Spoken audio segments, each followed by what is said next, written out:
Son, we're grabbing burgers for dinner if you're interested. I'm vegan, Walter. Yeah.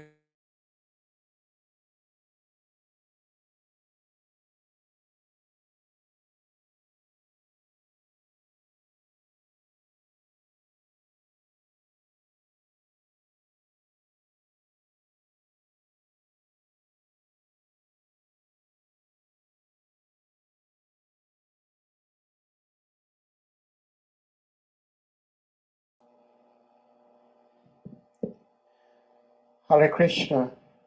Dear devotees, please accept my humble obeisances. All glories to Gurudev, all glories to Srila Prabhupada, and all glories to you.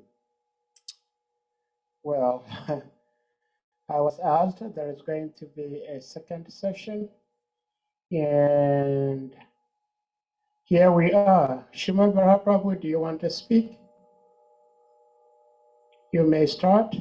Hare Krishna, Hare Krishna, Krishna Krishna, Hare Krishna. Hare Rama, Rama, 1 minute. Okay, we didn't hear you this morning, Prabhu. I spoke. So we thought those who didn't speak in the morning should speak first. So if we have little time, then we also can contribute something. But many wonderful devotees like you couldn't speak this morning. So why don't you start? Prabhu. Well, I am hosting now, so I will always have the time to speak. Mother Braj, do you want to speak?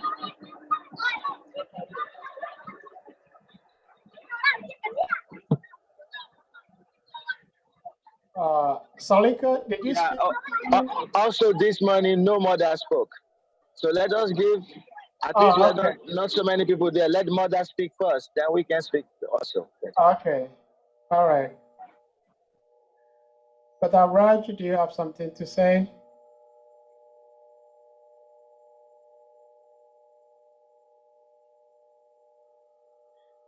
Okay. Luca?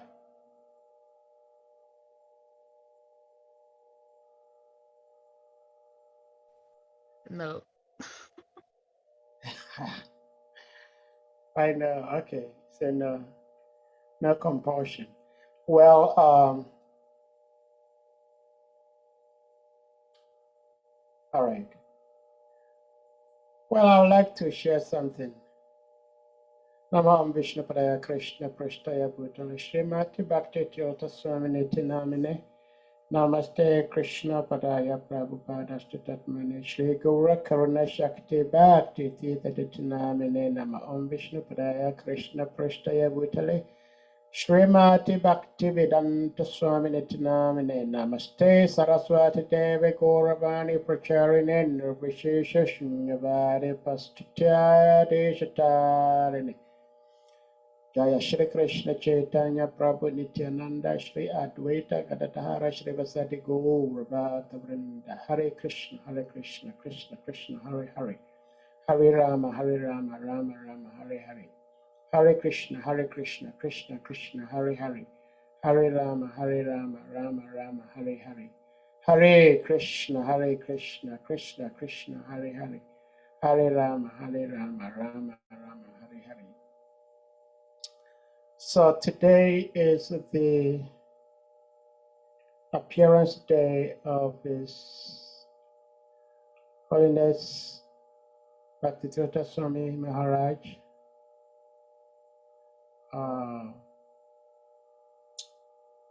For a very long time, I actually didn't know that Bhaktivedanta Maharaj was called Bhaktivedanta Maharaj.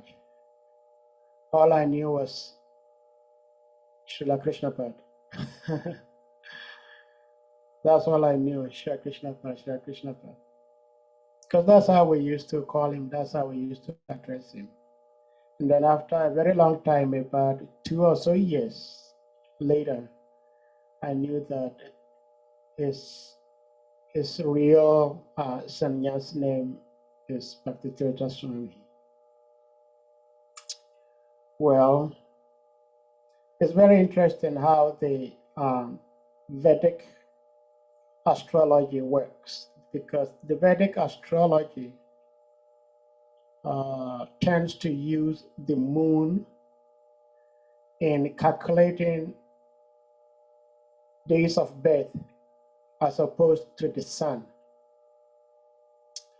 We see even in the Western traditions like Islam, they also use the moon to calculate their festivals, their religious festivals. The Christians also use the moon as well as the sun.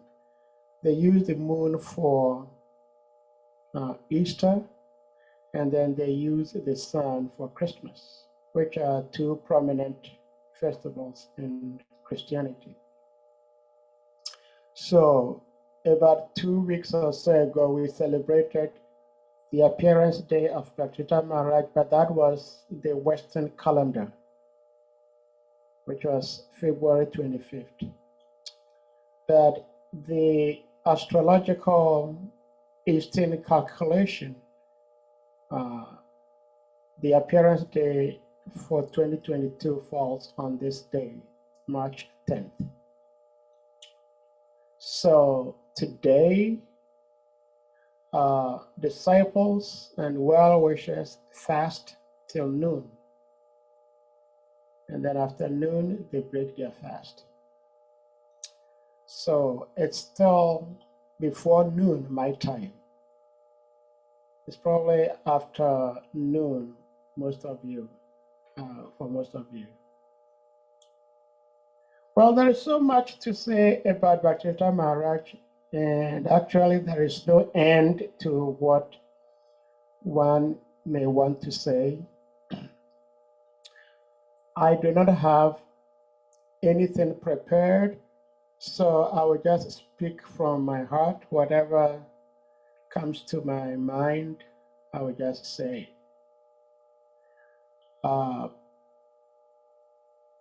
I was fortunate to be here in the States. So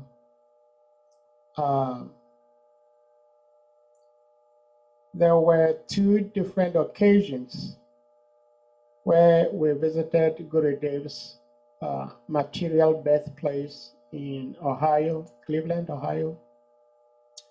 The first one, we went with His Holiness Radhanath Maharaj. And the second one, we went with His Holiness Bhakti Charu Swami Maharaj. And it was, both times were very interesting because we went on a bus and we toured where Gurudev used to live when he was a young boy, where they used to live. The house is no more existing, but we could see the remnants of the building. We saw the remnants of the building, and that time we went with Bhakti Charu Maharaj. So it's very interesting. Bhakti Charu Maharaj, as soon as we landed and we were being taken around by the Upanishad and Gurudev's younger niece, who is very much involved with the devotees. So as soon as she indicated that this is where my uncle used to live at, His Holiness Bhakti Charu Maharaj immediately fell flat and worshipped the spot. So once we saw Maharaj do that, we all did the same. Everybody offered their full dandavats, and we started picking some stones and artifacts from the site because His Holiness Bhakti Charu Maharaj told us this is a very sacred site, and whatever is found at this site is sacred also. So everybody was picking whatever they could find. I picked some stones, I picked some pebbles, different devotees picked certain things. And then we also visited where he was born, the hospital where he was born. Very big building, but it is no more in use. And there was a fence. There was a fence around the hospital because at the time they were about to renovate, and they were saying that people were going in there and destroying things, and so they put a fence, like a security fence, to prevent people from entering into the building. So we saw the building, we stopped by. I've forgotten the name. It was a Christian hospital. And then we also visited his school, his elementary school, and then his high school. And then we went to Princeton University, where he graduated as a university graduate student. Very big campus now. And we actually held a very beautiful program there where we had so many people come to speak. And one pastime that I remember so clearly was one gentleman who happened to be a friend of Gurudev, and he came to the celebration with an album. This album had lots of photos of himself and Gurudev being in the wrestling team So Bhaktisiddhanta Maharaj was a wrestler, and this friend of his, white guy, is kind of heavily built person, and even when they were young, he was still much heavier than Gurudev Bhaktisiddhanta Swami Maharaj. But he was saying that Bhaktisiddhanta Maharaj used to over wrestle him, you know. So, and we also, like I said, we went to the school where, if you've listened to Ratnath Maharaj's sharing of Gurudev's Leelas, he was sharing about where Gurudev, they were in elementary school, and then they will pile up chairs because he was short at that time. They will pile up chairs, and then he would climb on it to go through the window, and then open the window. He will go in to open the door so that the students can go in to have their Bible studies. So we went to the school. Very nice school. It's still really, really nice.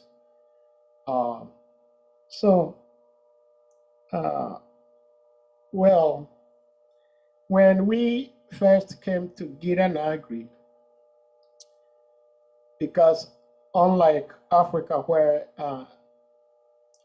the dress code in most African countries is just one style. In the West, different times you have to dress differently. And so when we came in our first winter, we were not used to the winter weather. It's very cold. And during those times, most of us from Africa that came here, we didn't really know how to dress properly.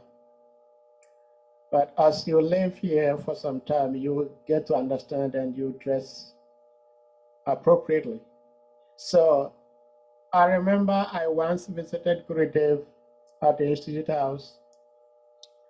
And so as soon as he saw me, he called me, he said, "Sadev, I had already fallen and paying my obeisances." So as soon as I got up, he came very close to me and like kind of giving me a hug. And I mean, I'm so sinful. I didn't want to contaminate my Gurudev by touching him.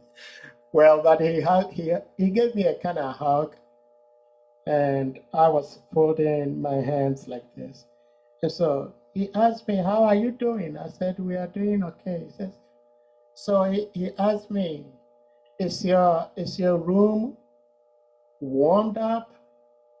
Is it heated?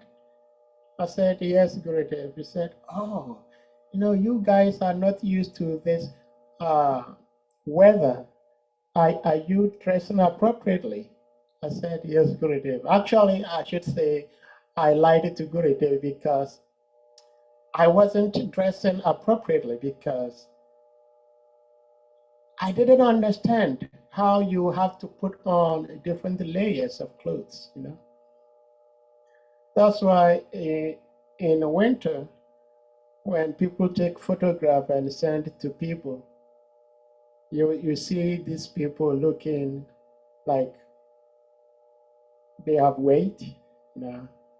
In the West, nobody likes to be addressed as having weight. In Africa, it's an honor to be addressed as you have weight. So you put on so much layers, like you put on like maybe 3-4 different trousers, you say underpants, so that when you step outside, you don't catch cold easily. You put on. So Gurudev was asking me, "Are you dressing appropriately?" I said, "Yes, Gurudev." But at the time, I mean, he knew that I was lying because he looked at me and he knew that I wasn't having the layers of clothes. But he was very, very much concerned. I'm saying this because this morning I heard lots of devotees talk about how much concerned Gurudev was to everyone that he came across. So he was very much concerned. He was very much concerned about our eating, our livelihood in general. And he personally made sure that the devotees took us to town and then bought us the necessary clothing we needed. And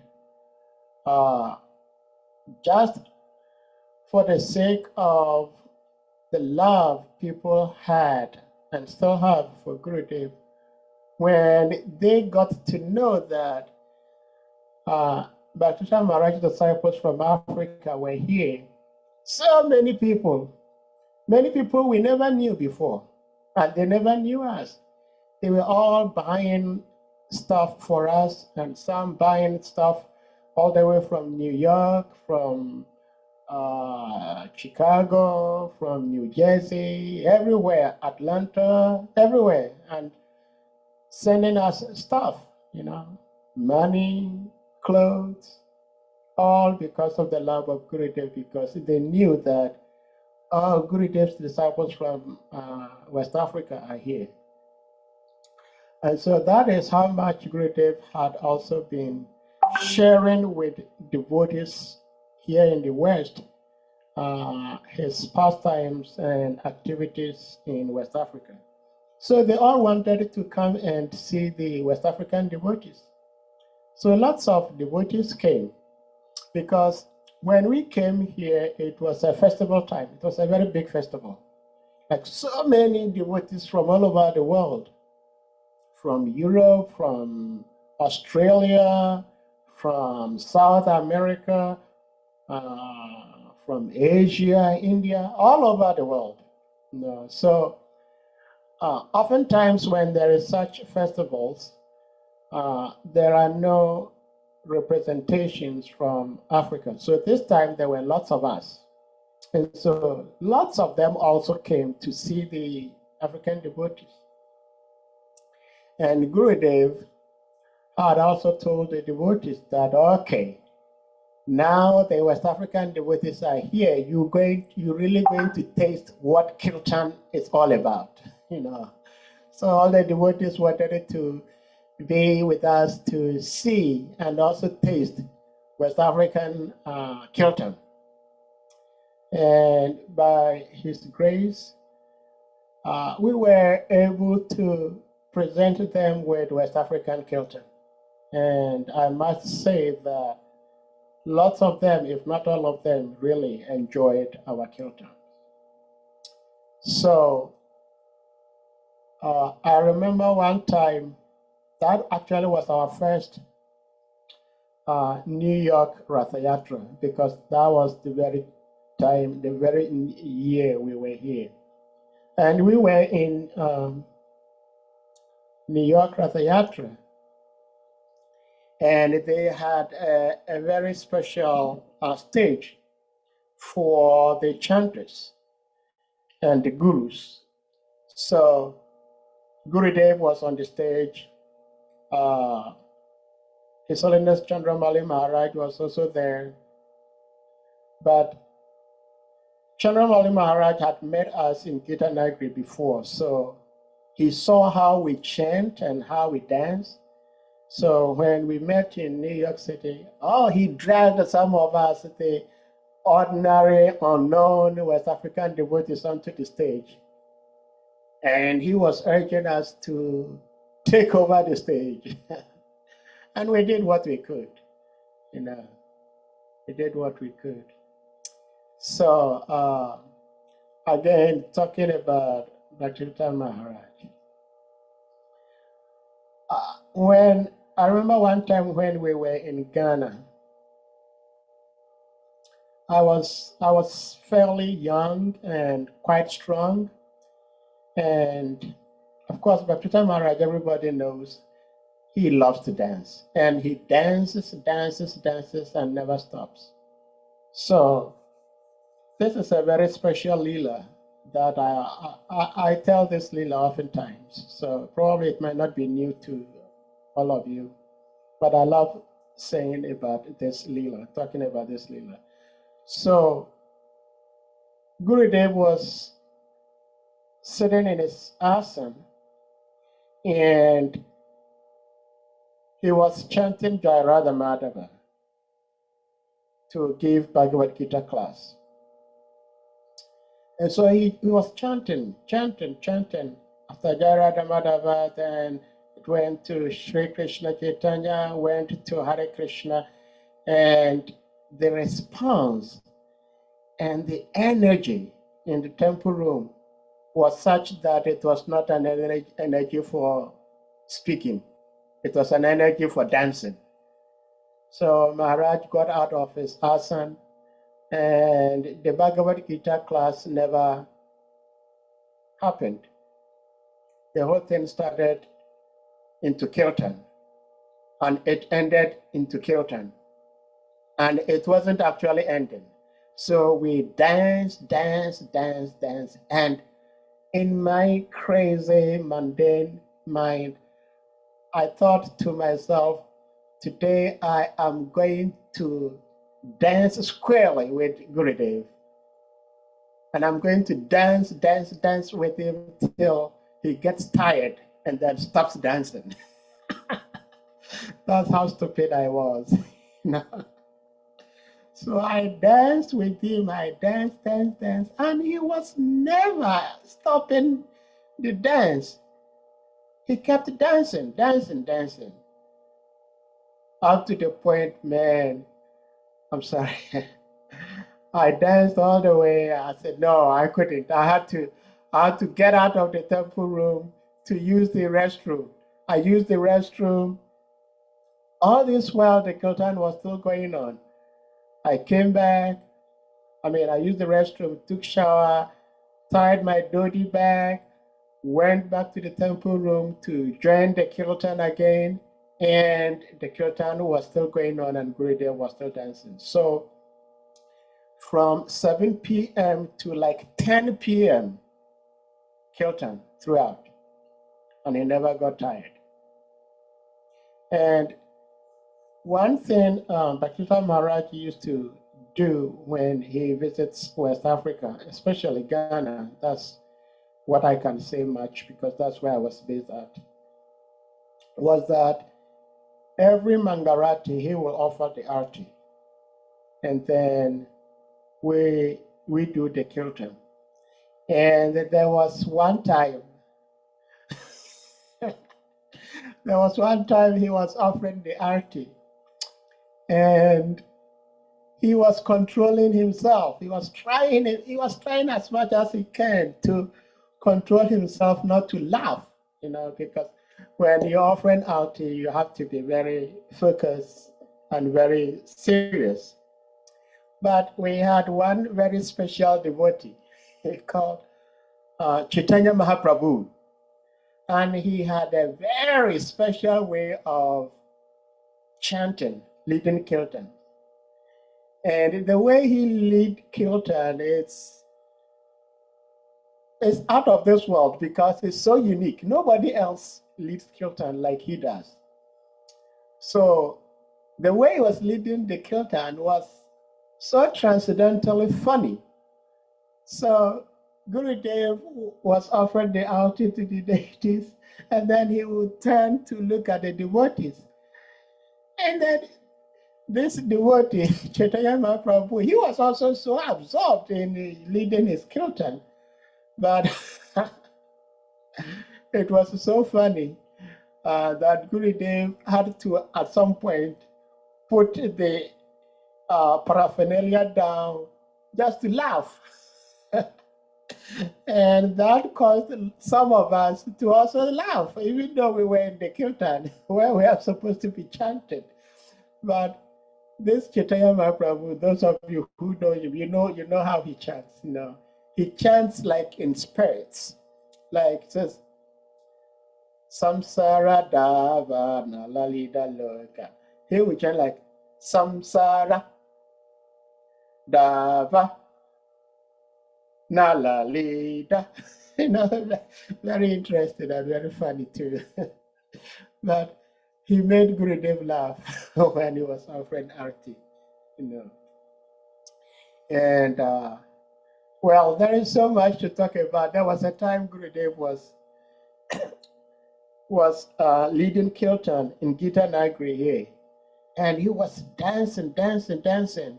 And I came to the temple room, and I was leaning against the wall, and I was just observing. And I was just observing. I wasn't participating in the kirtan. I was just standing there, just enjoying the kirtan. So after Gurudev, you know, usually he would chant and then he also asked somebody else to chant. So he walked up to me and then he asked me, in a very humble, in a very friendly manner. He says, Sadev, what's the problem? Why are you not dancing? And so I said, oh, Maharaj, I'm not dancing because I'm on the altar. Excuse me. So Gurudev was wondering why was kirtan going on and I was standing still like a stump of wood, you know. But I explained to him that I was on the altar and I didn't want to get myself involved because once I get myself involved in the kirtan, there is no way I'm going to take it in a very slow pace, especially when Gurudev himself is there. And I was so fortunate that Gurudev loved dancing with me. And I also loved dancing with him. So if we were to dance, then I was going to dance, and I would get so sweaty I would not be able to go back on the altar. And I was on the altar, putting the deities to rest.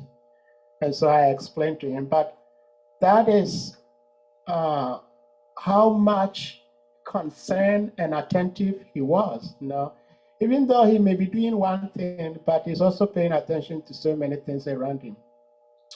Whereas most of us, if not all of us, it's very difficult to do 2 or 3 things at the same time. You know, we can't concentrate if we're doing more than one thing at a time. But he would be doing so many things at the same time and still remain focused.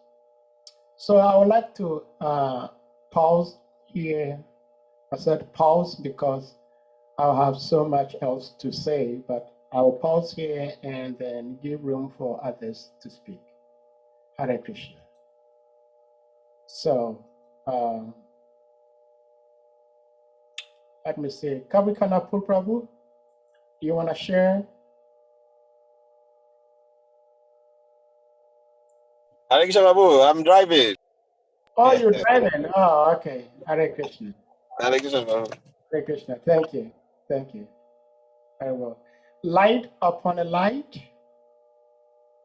Please, you may unmute and share.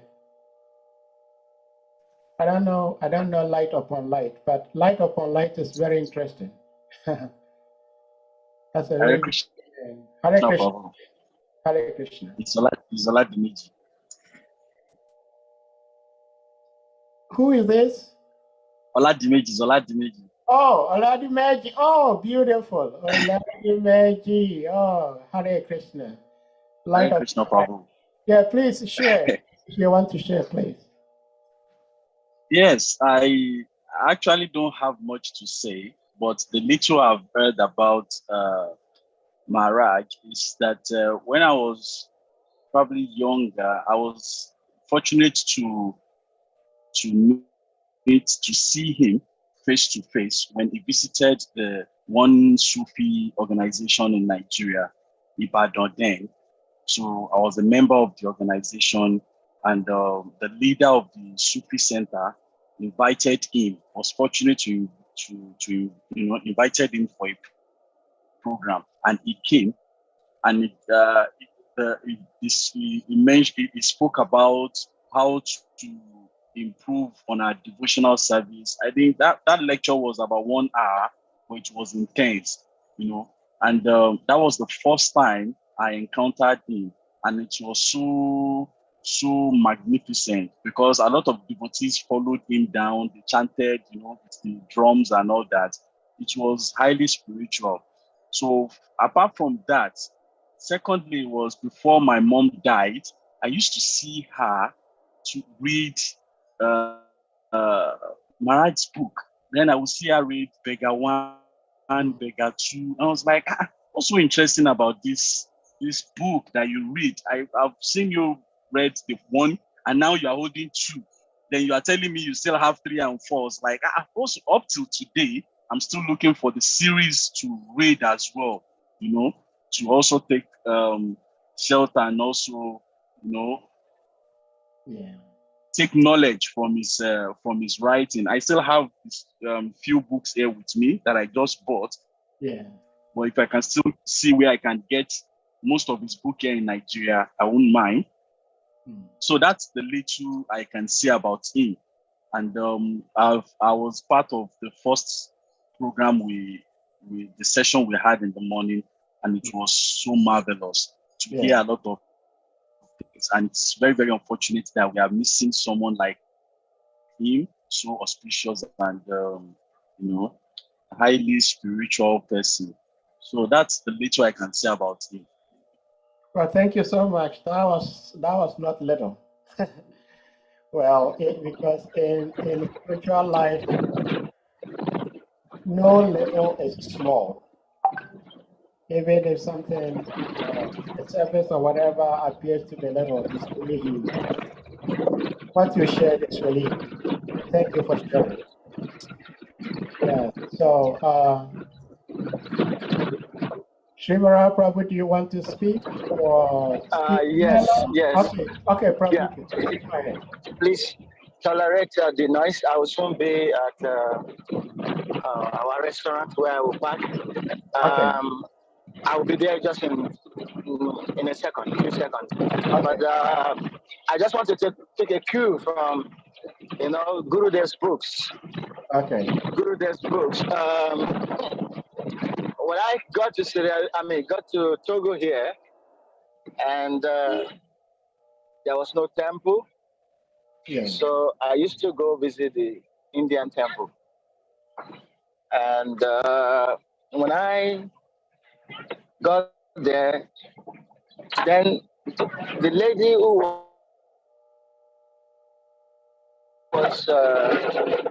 was taking care of the temple, she welcomed me very nicely. And after the service, she asked me if I had some books.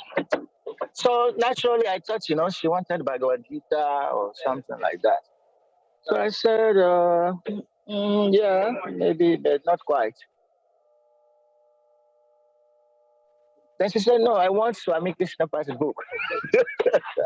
I was shocked. I said, which one? He said, the beggars, So then I began to realize how much Gurudev had touched people's life through his books. There was an Indian woman, in a French-speaking temple, but then she was very eager to have Gurudev's book, especially the beggars. Yeah. So, just to let our friend Oladimeji to know that a lot of people, that book he really is eager to read, has a lot of meditation inside that touched many people's hearts. So it's a guru was actually pouring his heart out in these meditations called the beggar. The beggar, yes. So that is just one experience concerning Gurudev's book that I would like to, because it's sparked that up from my mind. But if there are other people who want to speak, then I can take the cue later on, because I spoke this morning. I don't want to dominate too much. Okay, if there are other people who want to speak now, let them. Otherwise, I still have a lot to say. Arriba.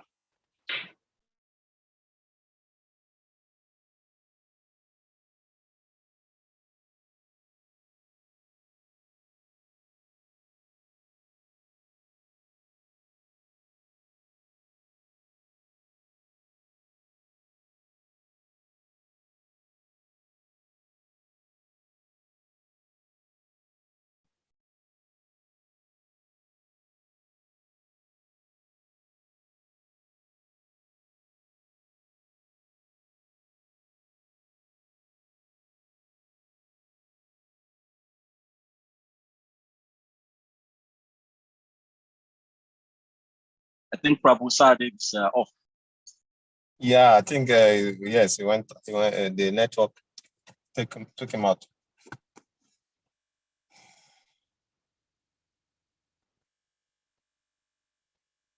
Sorry. So in the interim that he's off, maybe I keep the group alive. Yes, Prabhu, you can Continue continue. speaking. Yes, please, Prabhu, you can continue. Okay. So once again, we thank Krishna for this opportunity to be able to share some of the glories of Sripad Bhakti Tirtha Swami Maharaj, how he touched our life, how he touched many people's life. The last time he came, 2003, I had the good fortune of being able to travel with him throughout, all the region. He arrived in Ivory Coast and he asked me to join him there, and then we did the tour together from there all the way to Nigeria. So that was his last visit, and so many things happened during that visit. So many things happened. In fact, every time I reflect back on that his last visit, I can almost be crying because all the signs were there that was going to be his last visit. Even from his speech also, because he was saying, of course, certain things I don't want to repeat now because they're very heavy. So when he finished his tour in Port Harcourt, and then he had to return to Lagos. So he went by here, and we went by road.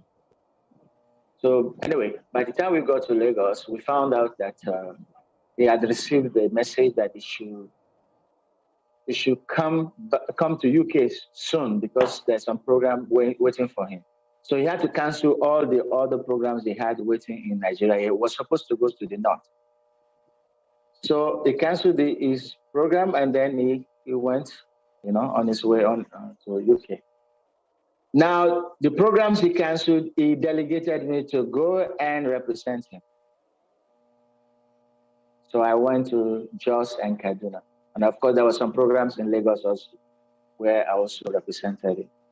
But my visit to Jos and Kaduna actually was very, very, very touching. Maybe that's the only adjective I can use now. I think Salika Prabhu, Salika Prabhu was in Jos. And I don't know who was in Kaduna then. But when I got to Kaduna or Jos, yes, where there was the chief justice. There was this chief justice. And he was actually waiting for Gurudev because he had arranged a program with some government people. This guy used to have a video series of Gurudev that he plays to government people. He said whenever anyone visits him, a governor or a minister or something, he would not just want to indulge with Prajalpa, excuse me to say. He doesn't want to get into any nonsense talk. He will put Gurudev's video. And then, by the time they all finish watching, they will be transformed. So because he had had so many of such people who had watched Gurudev's video, he was waiting for Gurudev to come so that he could bring them all to come and meet Gurudev and hear from him directly. But unfortunately, that was his last visit and he could not make it to the north. But I met this guy. And when this guy started speaking about Gurudev, in fact, just like I was beginning to learn about my Guru from this man. The guy was full of so much, eulogy for Guru. He brought out Gurudev's book. He showed me passages that were, that particularly touched what was happening in their state at that time. And he said Gurudev was definitely a prophet. He said, this man is a prophet. Just to say it's a visionary is an understatement because there's so many things he wrote in his books which are actually happening right now here in Jos. And he said he used to show that to government people. Look at this, read this passage. So that was how much people in the elites of the society in Nigeria were so much enamored by Gurudev. And I visited what, I don't know, maybe Sheikh or some kind of Muslim leader of an area, some Sheikh or Alaji, another very intellectual person. And he was also, I think that was also in Jos. He was also full of, eulogy for Guru Dev, etc., etc. Now, just considering all this, I mean, this is just one aspect, of many people's life, that he touched, that I in the society that we don't even know. But what am I trying to bring from this is the fact that the kind of preaching he was doing, he was actually creating a wave, that if Krishna had kept him alive, there was no doubt that many would have embraced Krishna consciousness. He was like in a Prabhupada biography, he was planting the seed, he was doing the preparation. And because he was not always in Nigeria, but anytime he visited, we all remember, was it Nigeria? Yes, in Nigeria, in Port Harcourt. They have this devotee, Amakiri, who will record so many of his, what is it called? Interviews. And then once Guru is gone, they will be using them as series on the television. So some people would not even know that he was not in the country. It was so much appreciated. His level of consciousness, how he permeated into every sphere. It was not just like a religious preacher. It was a social reformer, an activist, a philosopher, everything you can mention. So every time he was out there speaking or preaching, people were always, attracted. There was no doubt about it. We all know that. And I don't know whether people, I'm sorry, I think I'm still audible. People are hearing me. So anyway, so something happened briefly. When Gurudev was about leaving, because we did that journey together. We did that journey together through all the countries. So when we were traveling down from Lome to Nigeria, so I had the opportunity, to engage in some discussion with Gurudev. And then he was talking about his type of preaching and how some of his God brothers criticized his style of preaching. And he was saying it in such a way, not that he was trying to blame them, but he was saying that maybe he needed to do more of, quoting slokas, Vedic recitation, and things like that. In a very humble way, he was kind of doing self-critic and saying, what his God brother used to say about him. And he was like accepting it and doing this type of self-analysis. And I was shocked. And I look at him, I said, Gurudev, that kind of preaching you're talking about is not meant for us here. I said, the kind of preaching you're doing, the way you're preaching to us is exactly what we need. And people appreciate it a lot. Maybe those who preach to devotees in India, those who preach to, where there are Vedic scholars, they may want to have, quotations and things from Vedic scriptures. But you are actually doing the type of preaching that we need. And you can tell by the result. So he kept quiet. So, talking about his humility, that he never took any criticism in a negative way. And that also was part of his teaching. He used to tell us that if somebody says, hey, Prabhu, you're too lazy. Maybe, he has drawn that conclusion because every time he comes, he sees you sleeping. And he says, oh, you are too lazy. But not knowing to that person that is the time you're resting. You've worked all day, you've worked all the hours, but the time he comes, that is the time you're resting. So he said, if somebody criticizes and say you are lazy because every time I come, you're sleeping, Gurudev said, then you should know that Krishna does not want you to use that time to rest. You have to change that time. And you should not say, oh, why are you criticizing me? You don't know, I've been working all along. This is the time I'm trying to rest. He said, no. Krishna is telling you that that is not the time you should be using for sleeping. So this is the kind of person he is, that he teaches us how to accept even criticism in a good light. That never take criticism as if, somebody is trying to destroy you. I mean, we have this type of person, this Gurudev, in every aspect of life, he molded us, he trained us, he showed us how to be, exemplary and how to live with others. So if we, the disciples, if we are not showing this kind of examples, if we are not making people to feel us the way we felt Gurudev, then we're doing a great disservice to him. Like some people mentioned this morning, that we will be actually destroying his legacy. So, I mean, this has just some reflections about, the way he touched people's life, the way he touched our own life, and the way in his own practical dealings, we could see some of his exemplary of his teachings. He was actually an acharya in the very sense of it. He was always teaching by his own very example. So I would like to, again, pause for now, because if the opportunity comes again, I will say something. Hare Krishna.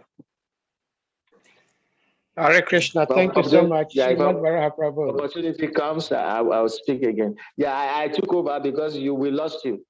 So yes, I was having a problem with my connection. Yeah, thank you so much. Thank you so much. Yes. Well, we know you can speak on Gurudev till time indefinite, because you are so fortunate. You've had lots of association with Gurudev. And so, Salika Prabhu, do you want to share? Harichakra Prabhu, Narayani, do you want to share? Whoever wants to share, you can unmute. There is Prema Samputa here. Prema Samputa is also here. He was not there in the morning. He was not in there the morning. He did not speak. Yeah, he was not here in the morning.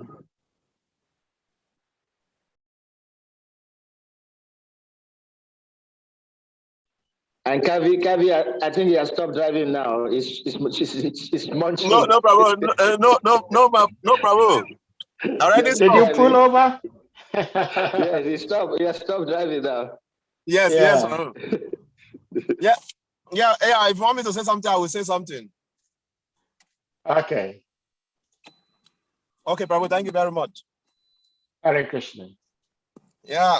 Although we were very, very young devotee when Guru Maharaj was coming around, so we were very small that time. So we used to stay very far away and observe whatever is going on in the temple. Somebody's mic is on. Yeah. So when we stay far and observe whatever is going on, and we never got opportunity to go very close to His Holiness Srila Bhaktisiddhanta Swami Maharaj Krishna Pad. So, but for me, because I'm very used to observing and analyzing, and I'm very sensitive also watching people. But what I know about Bhaktisiddhanta Swami Maharaj is that he's a very transcendental person, and he's not just saying it because I'm speaking in the midst of his disciple, but after Bhaktisiddhanta Swami Maharaj, I look around, I've not seen, apart from my Guru Maharaj, not seen the devotees who are, very, spiritual in terms of, a deep practice of spirituality, that you can easily make other people, develop pure love for Krishna just by coming in contact with them. And I'm very sure many devotees might have gotten this experience, and many of the senior disciples, they know this. But one thing the little experience I got coming close were, always very small minutes, few seconds. The first time is Bali Prabhu took me to India. was the first time I missed an opportunity of coming close to associate with him. And when we were in India, me and Bali Prabhu were supposed to meet Vyasapuja Swami Maharaj in India together. We were supposed to go together. But something happened. I didn't know where I went. And later, Bali Prabhu told me that, Kavi, where were you? I went to Vyasapuja Swami Maharaj. You are not here. Oh, I said, oh, wow, what happened? I missed the opportunity of coming close. And it paid me. I felt the pain so much. And so that was my first experience. I never knew that Maharaj noticed that I was in India, because it reminded me when he came to Nigeria.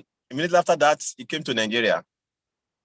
And my Guru Maharaj now told me that I should go and give a message to visit Charlie Boy.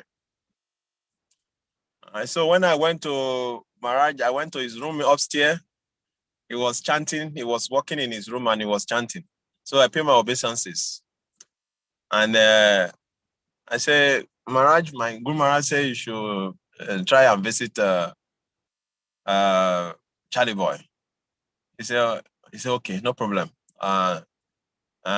Kavi, you came to India and you did not see me. Oh, that was a very big blow for me. I felt, when he said it to me, I felt like, wow, I missed a lot.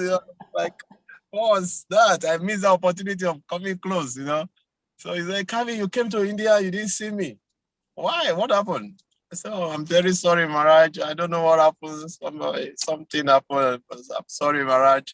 I was feeling all irreverent and I was, saying all this, but I felt very bad, The way he put it to me, I felt, somehow that I missed the opportunity of coming close to Maharaj. So it pains me. I always remember that pain.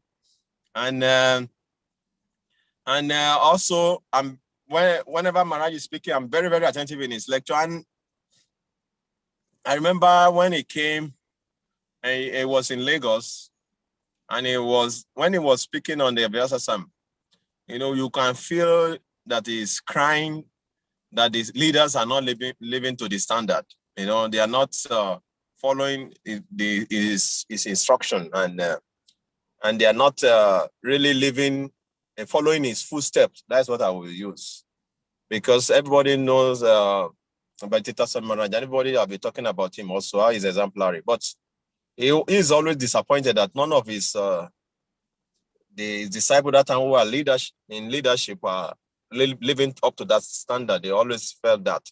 And when he will be speaking, it's just like a father who has, like a father who is very famous all over the world, and he's influencing people, and he's seeing that his children are not, living up to his name. So you can feel out that, you can imagine what that father will be feeling. So whenever he's speaking on Vyasapuja, that is how he felt. I remember that time he was speaking, and I can feel that he was crying as he was saying that. You can feel it, that he was crying on the Vyasapuja. That Prabhupada sent him here in Nigeria, and somehow or the other, they are not living up to the standard. We are not following whatever he wants. And Prabhupada is going to stop him. And that was the last time he came. The Prabhupada is going to stop him from coming. And he mentioned something also, which I always stick in my head, that one day Krishna consciousness we blow in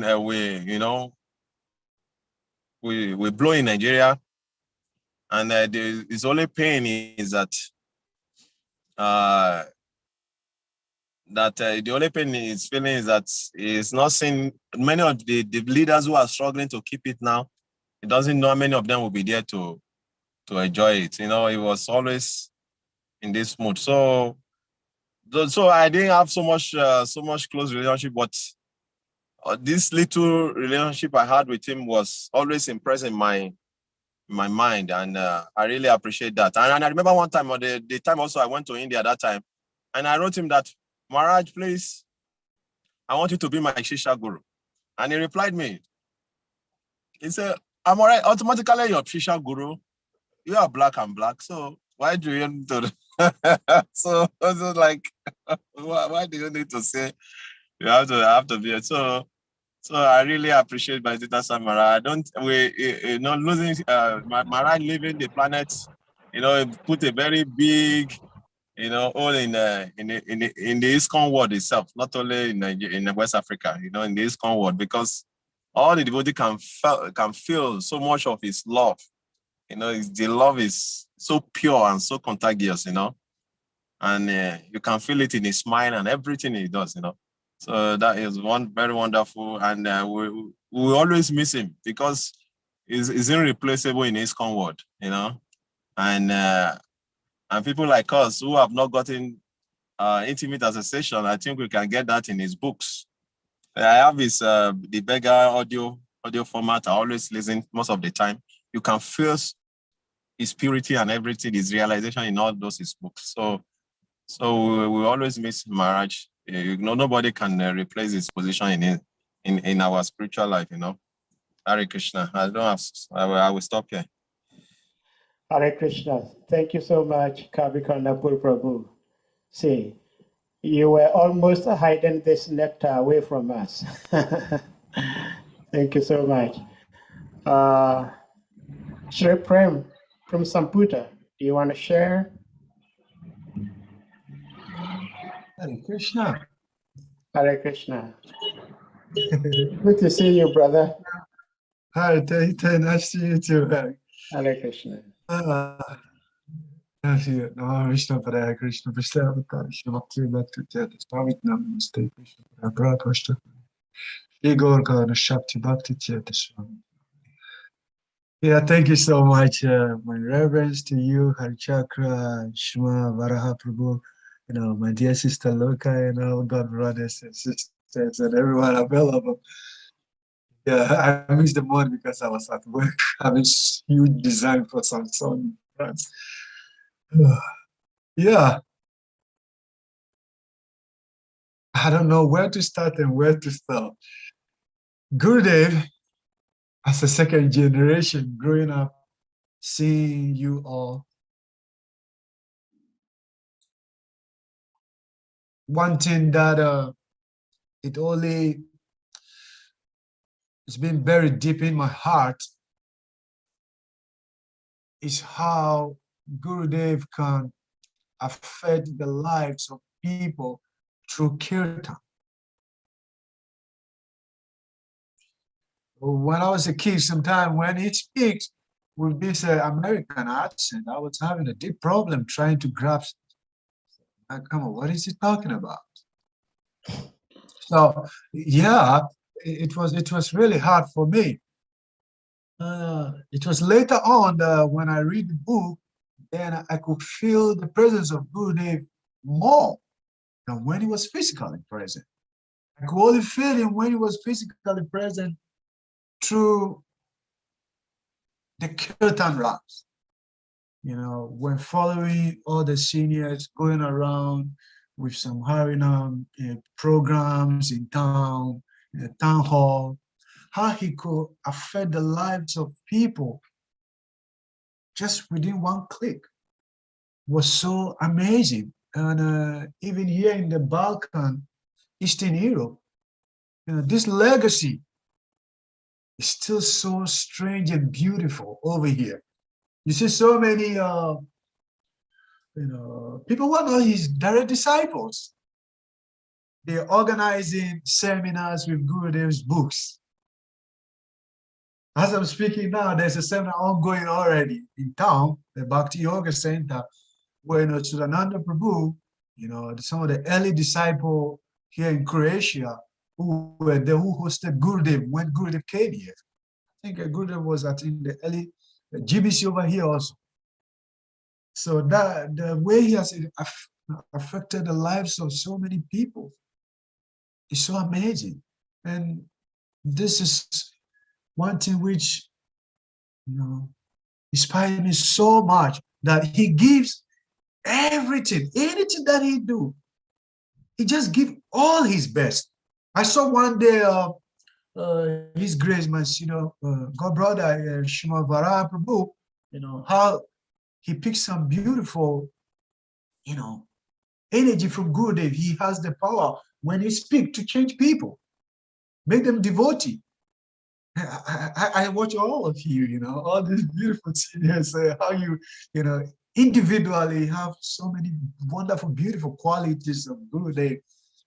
So the way Gurudev gives everything, all his best, what is this mantra? Is it Shakshadari? This Guruch Ashtaka. I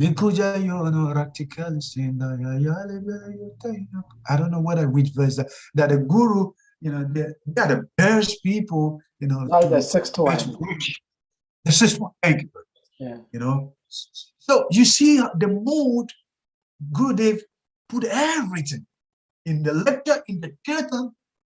So I try to still that, a little bit of that nectar that anytime I'm representing Gurudev, in wherever I go, they will feel the presence of Gurudev.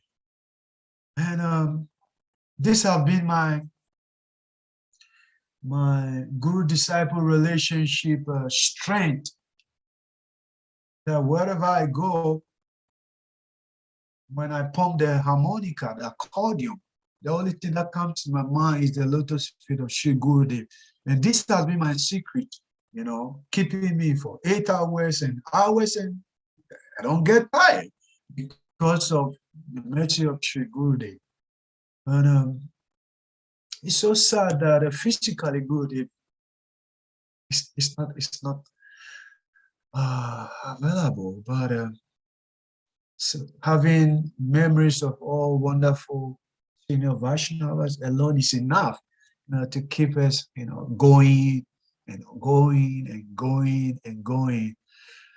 I'm really grateful to have got opportunity to meet all wonderful expansions of Gurudev, and still seeing all of you. You are my mentor.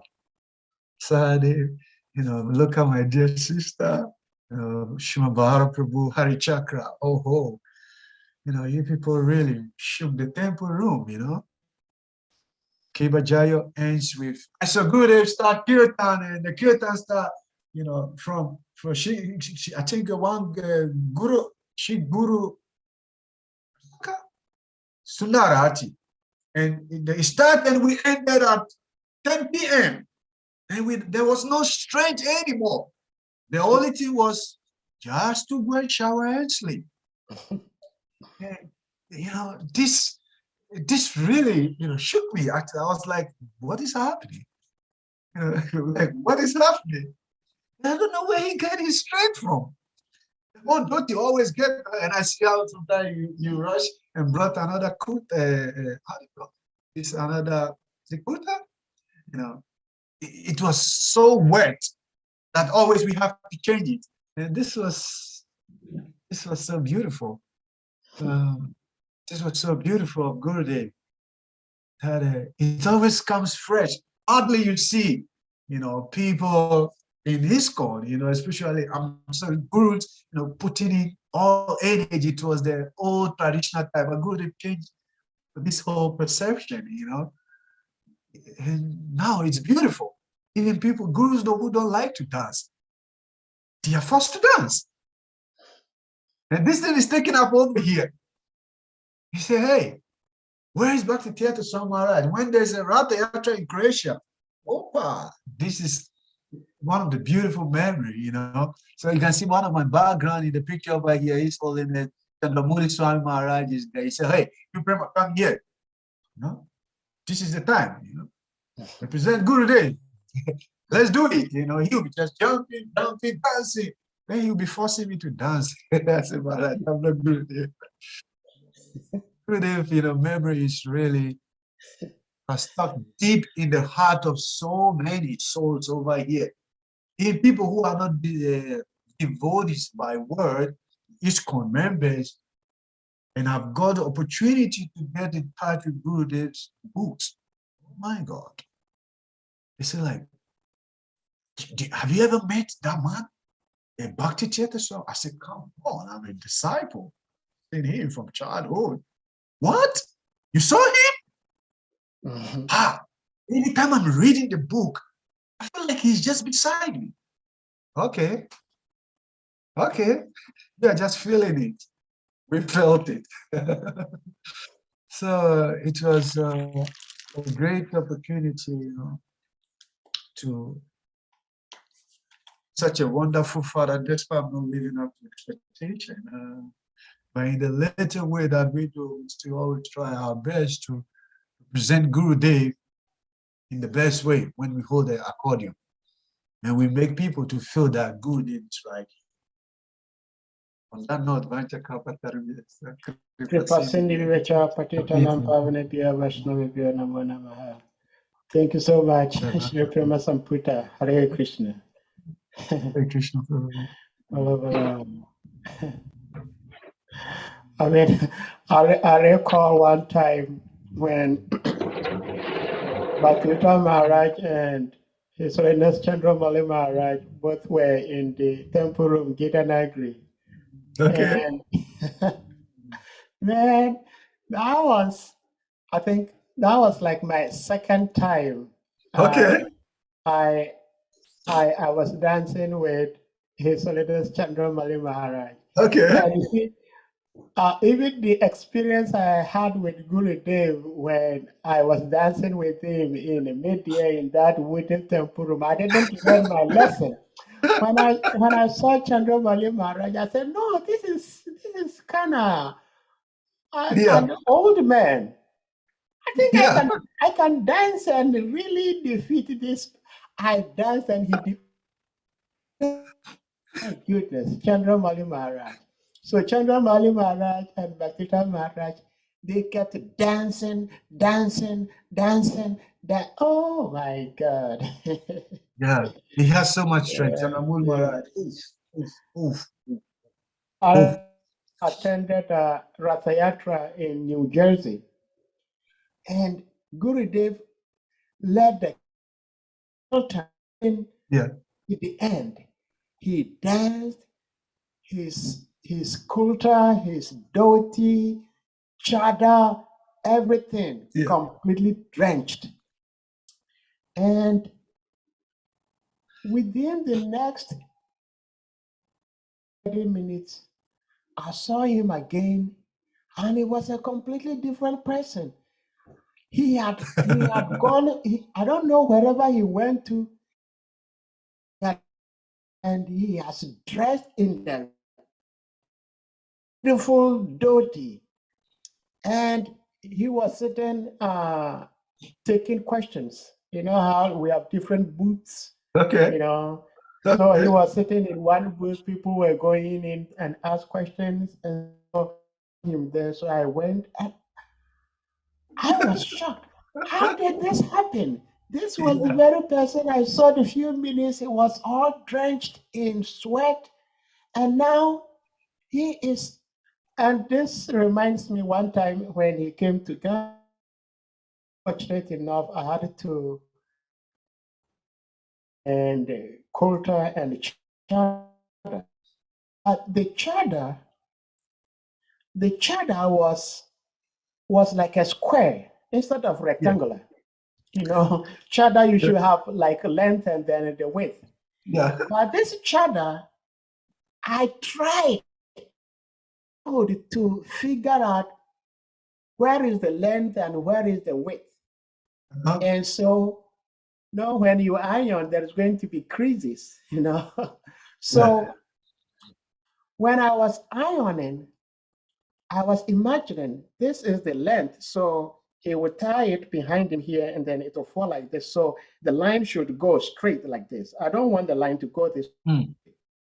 But as much as I tried to figure out where is the length, where is the width, I got it wrong.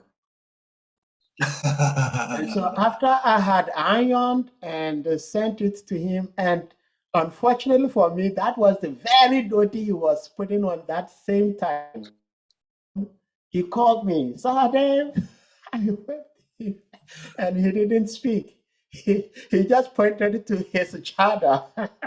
And instead of the creases going top to down, it was going left to right. So he was telling me next time pay attention. But I tried and I failed, but he was so particular, about every single thing. Now, I was so lucky they were going out. Those of you his great Srivas Vanachari, you should be very much him and feel spiritual pity for him also, because Yeah. he has suffered so much, because Bhaktivedanta Maharaj ate once a day. Every time he came to Ghana, he would only eat once in a day. And they will leave as class is over. They will leave. Sometimes he will not even speak Bhagavatam class. They will just leave. They will leave early in the morning, and then they will come back late, like maybe 10, 11 o'clock. And then 4 o'clock, they have to be up. And I remember there was a time we were like in a marathon. That was when we were trying to have the cows. And so Gurudev was there one time, and he would go out with Srivas Panachari. And sometimes Mangarati, as soon as the curtains is open, they come in, they pay the obeisance, and then they leave. They go out. And they don't eat outside. So they will come home very tired. Of course, at that time, I would say Srivas Vanachari didn't have as much energy as he has today, So he would come home so tired, and in the morning, he still has to take shower, chant some rounds, and then be ready for Gurudev, and then they go out again. So there was one time like that, they were going out, and Gurudev saw me, and then he asked me, Sahadev, what are you doing? Join us, let's go. So I was so excited. Yay! I'm getting a ride with Gurudev to go out. So I immediately rushed to the ashram and dressed. I was a brahmachari by then. I dressed and I joined them. But, this is African heat. It was so hot, even though it was morning, but it was like around 9:30. And it was so hot. We were in this small car. There were 4 of us in the back instead of 3. And then Gurudev was in the front with the driver. So we got to Achimota. There was big traffic. And everybody was sweating. So, these guys who sell by the roadside, there was one guy who was selling handkerchief. Okay. He was so fortunate that day. So he came around, everybody was sweating, so everybody had to buy handkerchief. So everybody bought handkerchief. And I was the only one who had not purchased one. And I wanted to buy one, but I saw that the color the guy had was blue. Gurudev bought one, and it was a blue color. Okay. Prabhu Srivas bought one, it was a blue color. Okay. Prabhu bought one, it was a blue color. Okay. And Mother Vaikuntha also bought one, and it was blue color. So I wanted to buy one, but it was only blue left. And I was trying to ask the seller, do you have any different color? So Gurudev, no, actually, I think it was Mother Vaikuntha who asked me, Sahadev, are you not getting one? I said, yeah, I want to get one, but there is no other color, it's only blue. So Gurudev turned towards me and says, what do you mean? Says, what do you green. Don't you know blue is a spiritual color? Oh man. So I quickly grabbed one blue color and then, Yeah. oh my God, my God. But I followed Gurudev to one of his TV programs. That program used to be televised. It used to be Yeah. recorded on Wednesdays and then played on Sundays. So I followed him to the Broadcasting Corporation office there. And that day, I don't recall if Varaha Prabhu, I don't think Varaha Prabhu was there that day. But I remember Srivas Vanachari was there, Shastra Chitraketu at that time was there, Baladev was there. Maybe Varaha Prabhu was there or not, I'm not sure. But these devotees, they could not cope up with the pace of Gurudev. So when they got to the Broadcasting Corporation, they were all tired and sleepy. And so while Gurudev was being recorded, they were sitting somewhere looking at Gurudev being recorded. But they were all asleep. And then the following morning, Mangarati, when Gatana Mangarati, after the Mangarati, that is the best time to actually go for programs. You attend Mangarati. After Mangarati, we read from some scripture, and then Gurudev will talk. After that, we do Vyasapuja. So that is the best moment. After Gurudev has read, and then he has to speak. So when Gurudev had finished reading, it was so heavy. He said, these are the type of leaders I call leaders. I went out with all my leaders, and what happened? All of them fell asleep. And I felt like crawling under the carpet for them, I mean, I was there, but thank God I wasn't a leader. I was just like a fly somewhere on the wall. So it did not go to me.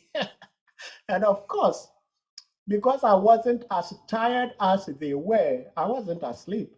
But I wasn't right in the chamber where they were with Gurudev being recorded. And he is so expert. He went there, and because he was being recorded twice, he went there with different clothes. So the first recording, he was wearing different clothes, and the second recording, he was wearing different clothes. So when it's being played, you're going to see that this was recorded different times, but they were all recorded at the same time. He just stepped out and changed. And one thing with Gurudev too, when he's speaking, he pays attention, and then he will give signals to the leaders. So I feel at some point he wanted to give signal to the leaders, and the leaders were there sleeping. Oh, he fired the leaders, my goodness. I felt so much pity for them. But there was another time,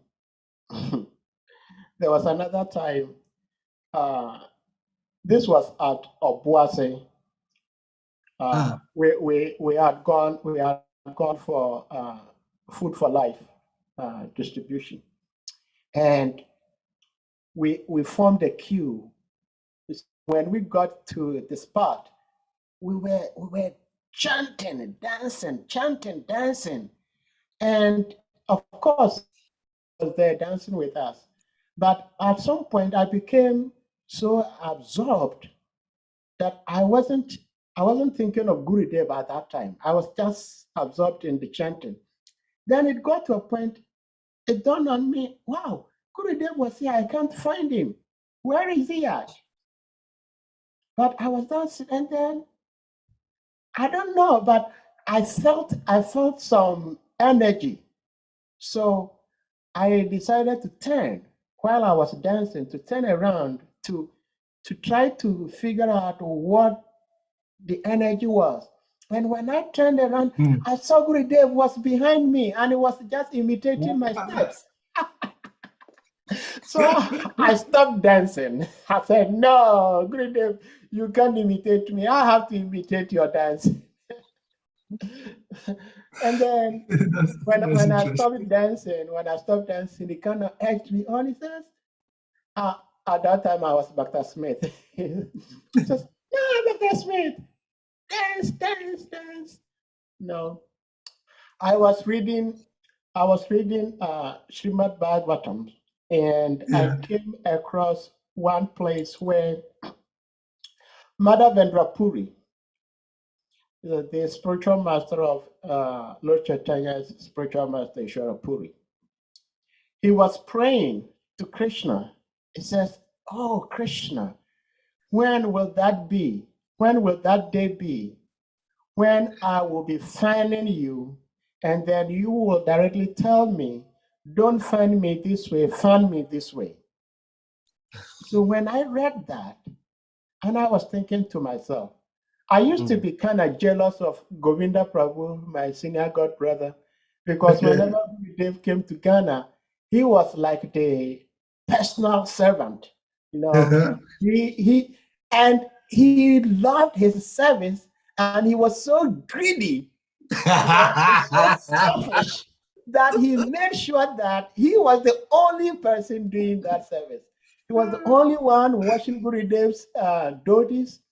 And of course, those days, probably the same situation today too. We didn't have washing machine, so you use your hand to wash. No, so he used his 10 fingers to wash Gurudev's clothes every single day. He will wash, and he will not allow anybody to iron. He will iron the clothes.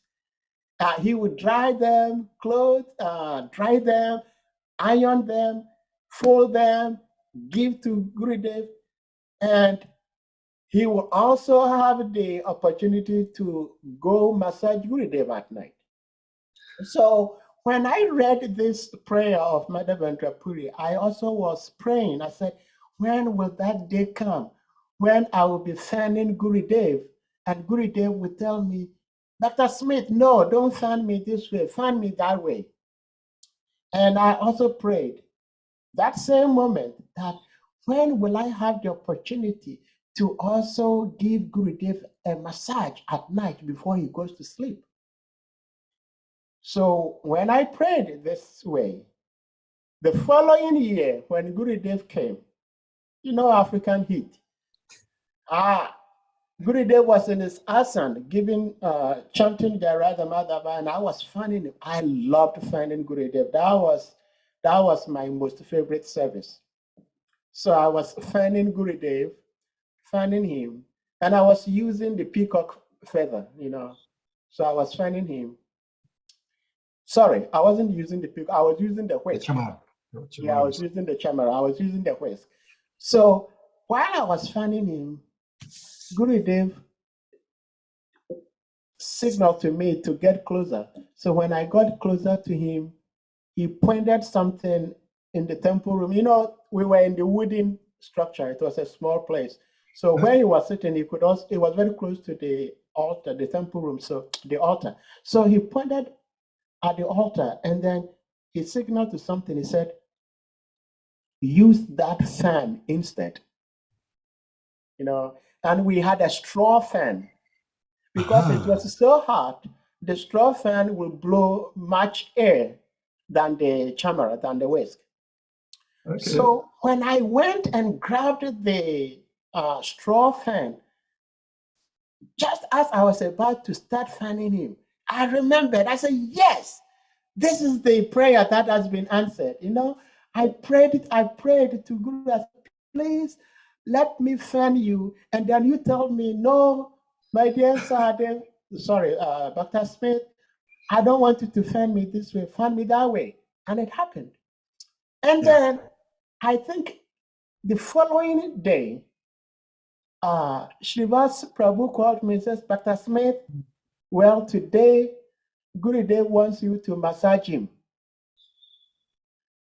I said, wow.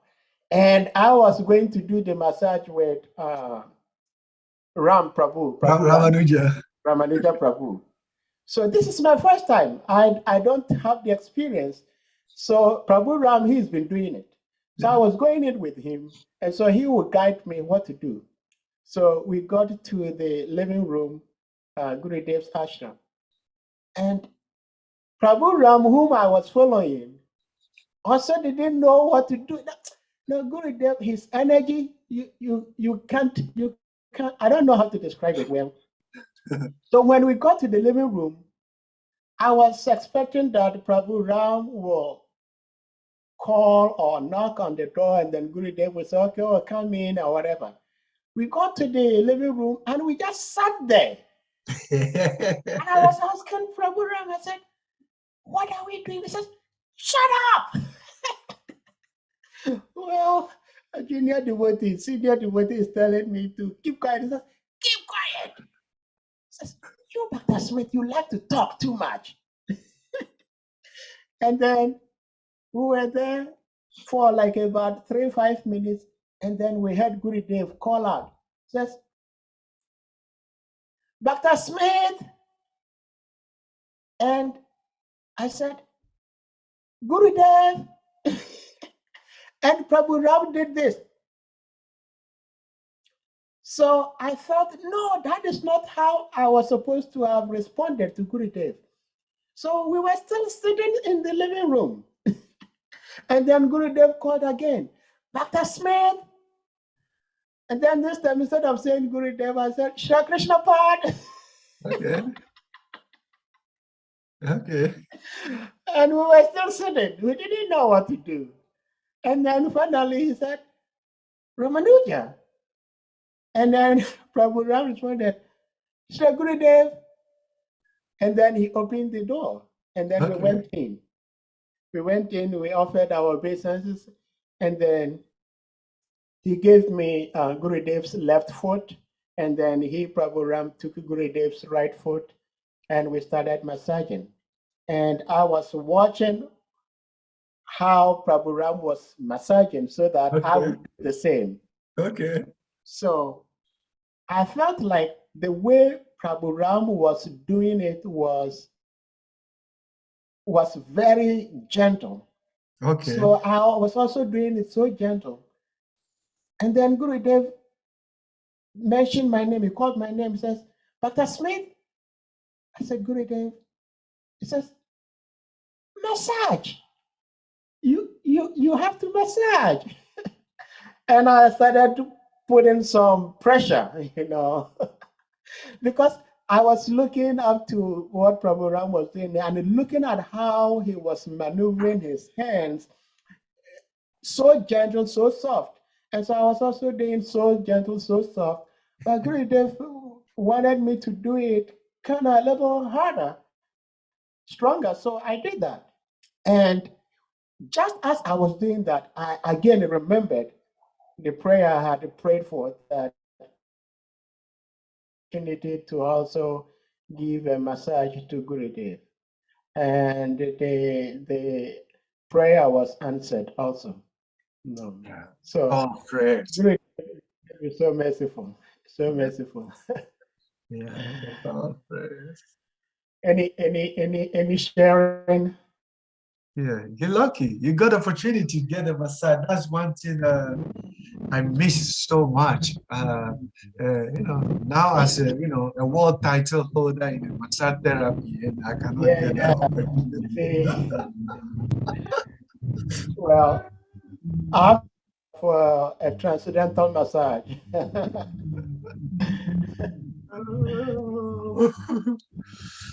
Thanks for sharing. Yeah.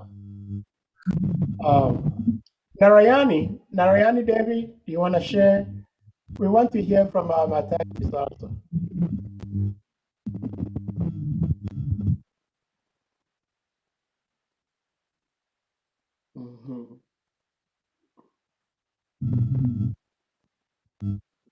One time, I haven't shared this with His Grace Srivas Vanachari, but well, I'm talking about it now, so I'm sure he will hear about this. But one time I had a dream. I had a dream, and what took place in the dream made me get so much angry at Srivas Prabhu, because Gurudev had visited Ghana in my dream, had visited Ghana and was going to Ivory Coast. And he wasn't going by air, he was going by road. So when he got to Elubo border, there was one of the border guards who was like mishandling Gurudev. He wasn't treating him with respect. And Prabhu Srivas, who was with him, and I was with them, crossing the border to go to Ivory Coast. And because I'm a very young devotee, junior devotee, I was always in the back. So I was in the back and I saw Prabhu Srivas with Gurudev. And the way this border guard was mishandling Gurudev, I got so offended. And I was thinking that Prabhu Srivas would do something, because this guy was like shoving Gurudev, go here, go there, go there. Who do you think you are?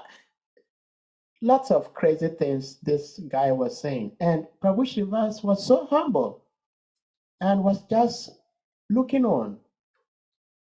And I got so mad at Prabhu Srivas. I said, Prabhu, I did not tell him, but within me, I was saying to myself, Prabhu, what are you doing? Do something. This guy is mishandling Gurudev. And so I went closer to stop this guy. And this guy got mad at me. And I actually got him more angry at Gurudev. And so he decided he was going to shoot Gurudev. So actually he pulled out his gun and aimed at Gurudev. And still Gurudev didn't show any sign as if he was even talking to him. He was so humble. So just as the bodyguard was about to shoot, just as he shot, I ran across Gurudev and I took the bullet. And when I took the bullet went through me front and then opened my back. My back was like all open. I wasn't dead. I was still standing, but I could feel that there was so like that this part was hollow. And so I turned back like this and I saw Gurudev still standing there. So Gurudev held me and then he slapped my back. Bam! And then my back, which was like completely torn off, like it was blown away, joined back together again. And that's how I came back to consciousness. And when I came back to consciousness, I was feeling my back to see. And lo and behold, that very moment, Gurudev was to go to Ivory Coast, and there was a problem with the airlines or something, so he had to go by air.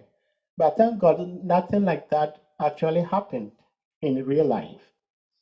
But I had meant to share this with His Grace Srivas Vanachari for the longest, and I haven't actually remembered to share with him. It just dawned on me I'm sharing this today. I hope I share this with him personally. There are lots of other dreams which are really not necessary to be shared, but I just shared this one. It's very interesting. Gurudev was so humble. He did not make any effort fighting back. And luckily for me, I ran across to take the bullet. And when I took the shot, I felt my front was open. In fact, my front side was like a small hole, but my back was completely torn apart. And then Gurudev just slapped my back, boom, and all the torn skin came back together as if nothing ever happened. His Holiness Srila Bhakti Swami Maharaji Ki Jai. Srimad Prabhu, you have something else to share? Haribol. Hare Krishna, Hare Krishna. Hare Krishna. Kavi Kanapura Prabhu's tribute got me thinking a lot. Yeah. He said a few things which I think I would like to reflect on. Good. One is the fact that he asked Gurudev if Guru could be his Siksha Guru. And Gurudev said, I am already. Yeah. You're black, I'm black. That is very interesting. In fact, one Radhanath Maharaj disciple who passed through here 2015, stayed with us for some time. He said, and what he said, it got me thinking, because what Kavi Kanapura Prabhu just said is also what he was alluding to. He said that, in fact, left for him, this Radhana Maharaj Prabhu devotee was saying, his name is Madhava Kant. He said, left for him, Bhaktisiddhanta Maharaj's picture should be in every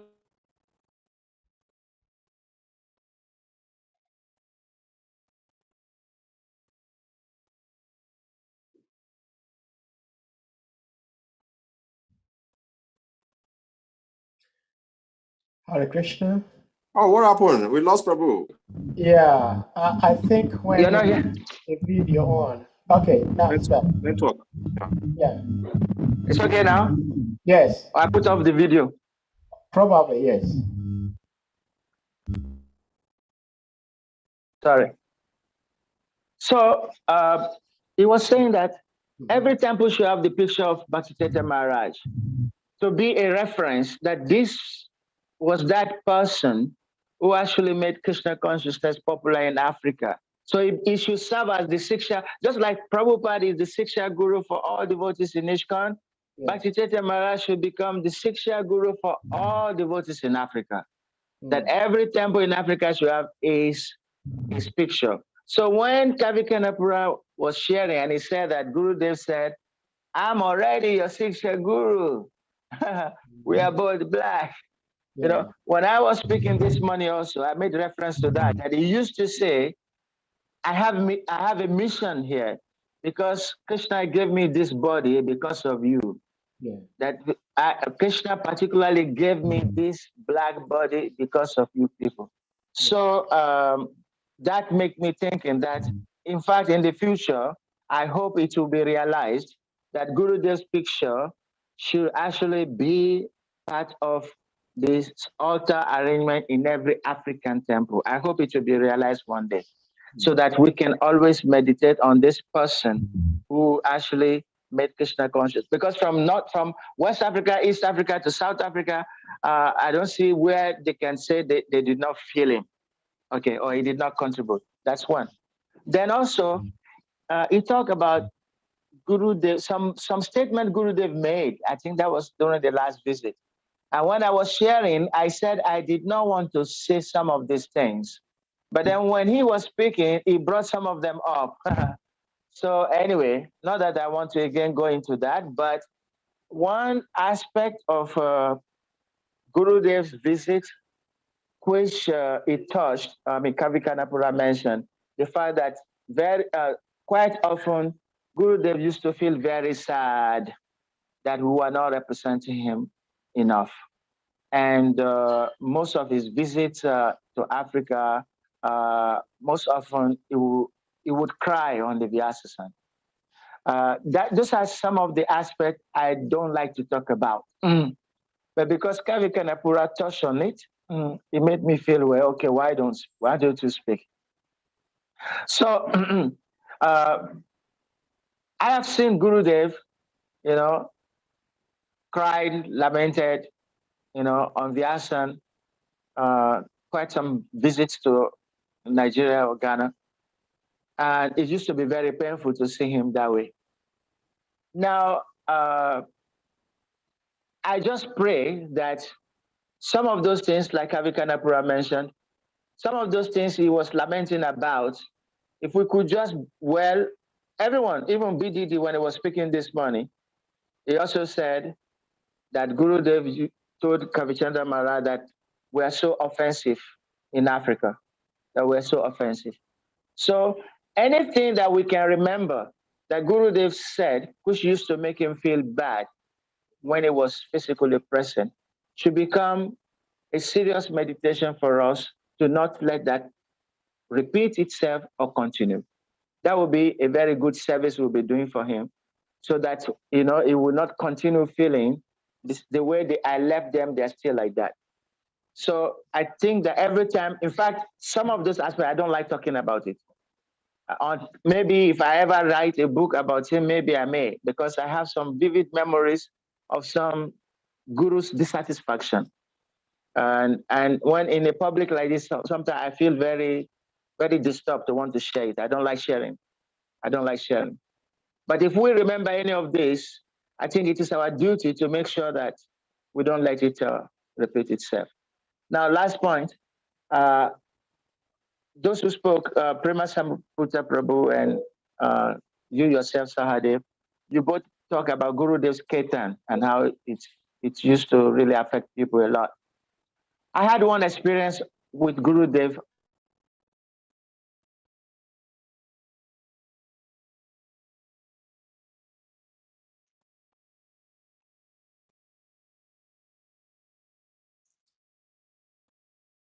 Hare Krishna. You're not hearing me? Yeah, we can Haribo? hear you now. Yes. Okay, so devotees had accident on the road. One of the buses had accident, and Gurudev had already gone far. Actually, I think I was in the same car with Gurudev. So we came back and we took care of the devotees who had accident. And then by the time we made sure that they were in the hospital, everything, then we continued the journey. So it was a very stressful journey. And then the car that we were driving, the Guru was driving in, also had breakdown on the road. We got to Bini very late at night. Devotees were waiting for us. I was thinking that Gurudev would just walk to his ashram and go take a shower and rest, To my surprise, Gurudev went to the temple room and started dancing. Oh my God. I just couldn't participate. I was just feeling so bad. We made him suffer this much on the road, and still he came, he's dancing, and I started thinking that this dancing is actually not ordinary dancing. This is some sacrifice Gurudev is doing. Yeah. And whether we like it or not, he will continue to do this sacrifice of dancing. Yeah. I was standing dejected, very mournful, looking at him dancing, and I couldn't comprehend. Why on earth? And he would not just dance just for 10 minutes or 20 minutes. No, it was long hours. Late at night. We had a very stressful journey. And here is he dancing again. I was almost crying for him. I said, my God, why? So this should make us appreciate, the type of sacrifice he actually made for us in Africa, so that we can relish devotion, so that we can actually also value the opportunity of Krishna consciousness that we have to practice Krishna consciousness. If we continue talking about this type of sacrifices he made from every time he came, I think it will become sad. Rather, we want to celebrate and be joyful.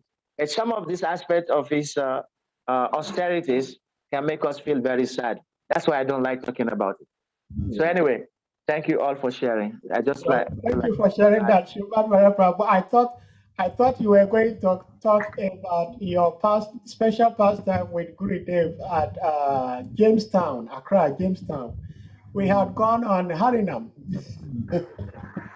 And Gurudev was so much in ecstasy, dancing. And so he handed his transcendental drum to you. and then you also became infected with his transcendence. And you started hitting the drum. Bam, bam, bam, boom! You broke the drum. You broke the drum. You broke the drum. Oh, Prabhu. Prabhu, how did you feel? How did you feel when you broke that? Oh my God, how could I feel? You can imagine now. I've been wanting to ask you this question long time ago in Bethlehem. I was wondering, how would you feel? Because Gurudev looked at you, so dejected. Oh, you broke the drum. Oh, sorry. Well, what can you do? What can you do? You became so drunk. You became so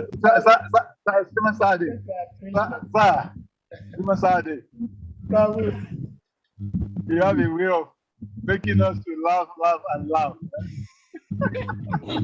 No. I just know when Srimad Maharaj was going to talk about, he was going to continue from what Kavikanapuru was saying about, Prema Samputa was also talking about the infectious nature of Gurudev's kilter. So I thought he was going to talk about that wonderful. And I've always been thinking about it. I said, I will ask my dear brother, how did you feel when you broke Gurudev's drum? Hare Prabhu, Sade Prabhu. Prabhu, please. Yes, thank you very much, Prabhu. Go ahead. I was just I'm very happy that the way Sriman Varacharya Prabhu was saying about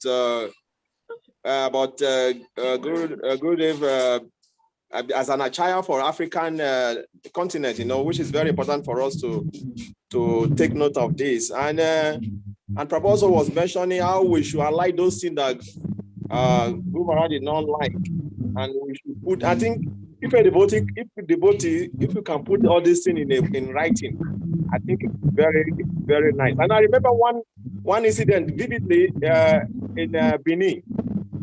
I think it's the last time Gurudev also came when we went on Harinam in Benin. Because many times devotees think that when there is a static kirtan, they don't observe how Guru Maharaj, how he dance, how he makes his own steps, how he dances, It's not like the way we are doing our own. His own is more of, very transcendental dancing, the way he do it in a very jolly way, not like the passion way we do our own. I think we should take note of this, and we should go and watch his video again and again and take note and try to emulate. So what I was mentioning this is that in that Benin Kirtan, as we were going, they put Gurudev on Vyasapuja, and as we were going, what happened is that there was a particular devotee, I will not mention his name. So he started doing this same kind of dancing of like this, and he was facing a Mataji, Babu, you come and see anger. This is what we call transcendental anger. Gurudev came down, took his stick of that drum, and he used it to hit that devotee so seriously that the stick broke on his body to show how much he's very angry with that kind of dancing. He hit that stick on that devotee and the stick broke on his body. And immediately he left that scene and went back to the temple. Because many times now when I see the devotee go and Harinam, they still continue to do the same thing. You see Mataji, young girl, and Prabhu, they face themselves, and that Guru Maharaj doesn't like this. It's high time we put all these things in writing, and so that our senior devotees, our senior Shriman Varacharya and Shriman Varacharya and other devotees who knows all those things that Guru Maharaj does not like, even in leadership, and we should put them in writing and let it become so that the devotee can meditate on these things, because that dancing, I can tell you, my stepfather who brought me to Krishna consciousness, when anytime he comes to temple and he see the way we dance, I don't know, devotee they don't observe Srila Krishna, they don't observe how he dances, I don't think they observe him. He dances in a very, in a very joyful way, like, and I don't know whether we don't, but when it comes to our turn, then we turn into another thing. I think devotee we should play this video again and again, and devotee should be made to learn that he's showing us how to dance, and we're not following that. How are we going to follow other things? Other things that has been telling us, and that is why he keep on coming and telling us again and again so many things, repeating it every year, and people are not taking it to it, because even ordinary dancing, he's showing us, he's trying to make us to do it, but we are not following. That one that is in our head, that is what we want to do. I want to show my power. No. So I think it's very important what Shima Bara Achapa mentioned, and if the devotee should meditate on those things he doesn't like, and we should start meditating on it, because he has already blessed at the land that this Krishna consciousness is going to spread, and whether we like it or not, whether all of us are here or we are not here, it's going to happen, because a pure devotee has said it. So it's high time we start learning from what he has said, and we start correcting our ways, and we'll be happy. Then this is just my own contribution to that. Thank you. Thank you so much. Thank you, Kami Kanapura. I was actually going to, when Swami was saying, I was actually, one of the reasons I put on my video was because of that pastime you're just talking about. That was in 2000. It was actually in the year 2000, when the year we celebrated Guru Dev's 50th anniversary. That was when that incident happened. And then the devotee, the male devotee and the female devotee, both of them, like we said, we don't want to mention them, but I know the person that the stick broke on was actually a she. It was a Mataji that really got the heat before the stick broke. And I'm sure she's one of our senior brothers, Mataji. Anyway, let us not go too much into detail. But the important thing here is that, like you rightly said, I also concur that I was trying to go into that aspect in the morning, that if there is anything we can do as senior disciples of Srila Maharaj, one thing very strong that we can do is to outline those things that he really was very concerned and passionate about. And then there are several times Gurudev will sit on the Vyasapuja and he will cry. I remembered in 1990, I think that was 1996, before the Srila Prabhupada centennial, when he came, and I still remember vividly that time. I think we were still in Jayola Jata before we moved to the Lagos main temple, and he sat down on the Vyasapuja, that basket-like kind of design, and I can still visualize that day. He sat down and he was crying, and one of the things that pains Gurudev the most is how his disciples, especially his senior disciples, are not working together. He's really, really worried about it. And I'll share this to actually express this. After Gurudev left in 2005, I was really confused. And then actually, like I said, last week when we were doing the 25th calendar memory, I touched on that. For 5 years, actually, after Gurudev left the planet, I wasn't myself. I was just completely confused. I really didn't know how to move on in my devotional life. I was meditating. But I remember in 2007, I had one terrible dream. I call it terrible dream because it was very difficult for me. I did not have the opportunity to meet like Gurudev when he was sick. I requested, and he said that could win. Anita could win. I will never forget to write me a mail to say that I should remember what he has said and that I should hold on to that. That is his last instruction. And I remember that was what he told me also in 2003 from Port Harcourt. I wanted to go back with him to Lagos. He said, no, just go to your temple. I've given you empowerment. Go and continue. Don't take this out to somewhere else. But the point I'm trying to make in this is that when I had that dream, I was praying. I was actually really praying. Then I saw Gurudev in my dream. But the painful thing about that dream was that I saw him, the whole of his body in my local language, when maybe perhaps Simon Bara will have a name for this. We call it lapa. A kind of a I don't know what name. Eczema. It looks like exactly like eczema, round like that. But in this case, it was so reddish, a big sore. And this sore was all over his body. There was no part of his body that was left out. So every part of his body from the head to the toe. So when I saw him, so I was crying very strongly. I woke up that day in a dream. I could not sleep again. When I saw him like I said, so in my mind then, I was thinking he was still sick and I had the opportunity to be with him. So I said, so this is what Guru Dev is tolerating in his body. So I was feeling like that. So he didn't say anything. I was crying very heavily. And after some time, I asked, I muzzled energy and I stopped crying and I asked myself, Guru Dev, what can I do? What can I do? What can I do? I repeated that 3 times. So he was closing his eyes. And after I said that the 3rd time, he opened his eyes in that dream. When he opened his eyes was very red. And he said, do you know all of this so you're seeing in my body? He said, it is not cancer. I said, so what is this, Guru Dev? He said, this is what each and every one of you have done to my body. So if you want me to be free from pain, then each and every one of you have to do those things that I wish that you should do in terms of working together cooperatively.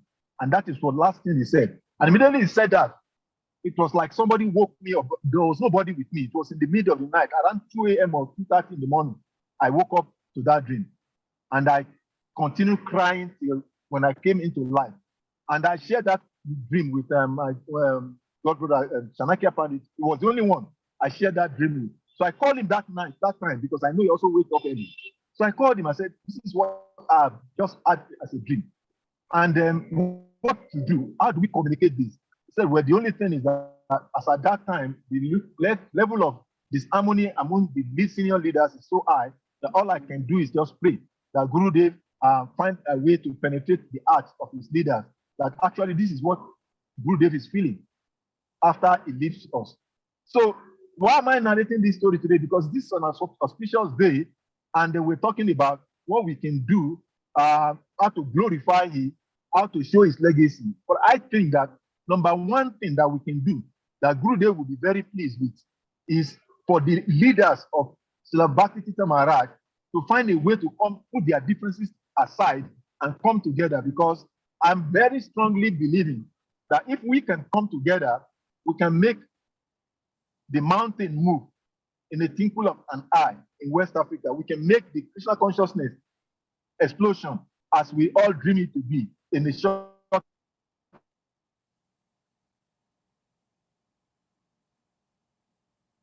period of time. And that's why I felt I should share this. Well, thank you so much, Salika Prabhu. Thank you for the sharing. Shri Chaitanya Prema, please, you may unmute.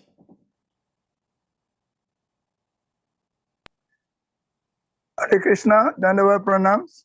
Yeah, Goddess to Great Deva, Goddess to Shri Prabhupada. Yeah, I wish to really offer my respectful obeisances to all the Vaishnavas present. I particularly feel that this particular session, Guru Dev himself has selected us. We are only 10, but the most critical issues are actually coming out here. You see, every time we have opportunity to talk about Guru Dev's glorified Guru Dev on his Vyasapuja, this is one quotation I used to make.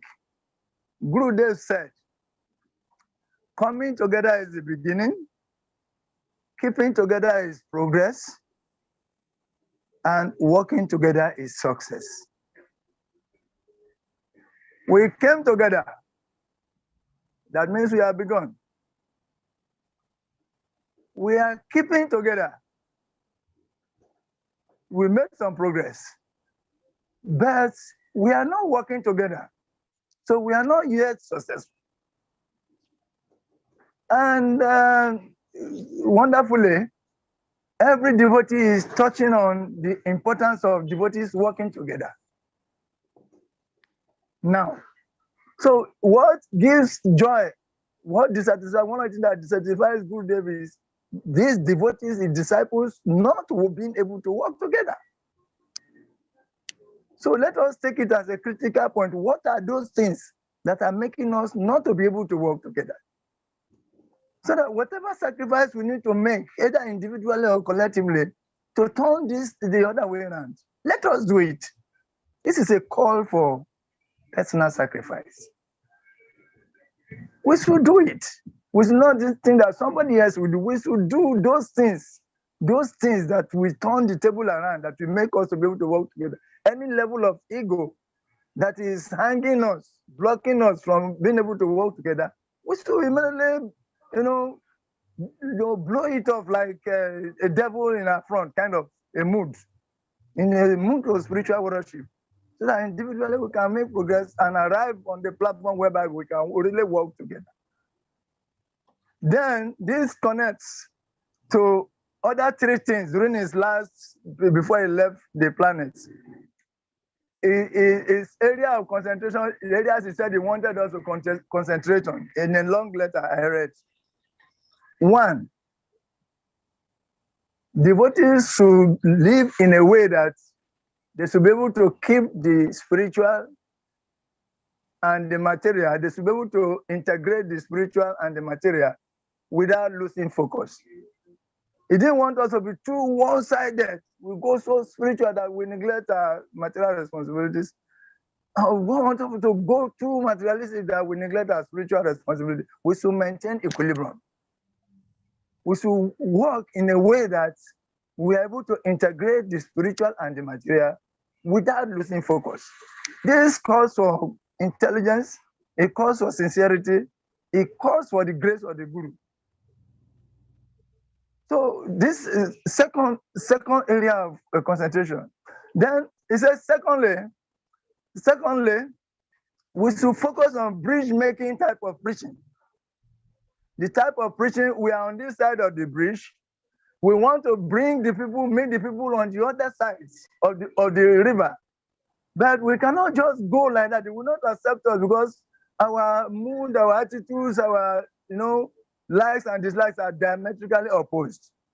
So we should be able to make a bridge, a way of a connecting point, an area where we have interest, they also have interest, an area of mutual interest, needs, and concern. Then we approach them through that. So we should model our preaching in a way that we'll be able to meet them where they are and gradually be able to bring them to this other side where we want them to be. And this kind of preaching, Gryhasthas can do a lot of it. Like the mood of making restaurants. We are vegetarians, we have the philosophy, we want people to be vegetarians. How do we make them vegetarians?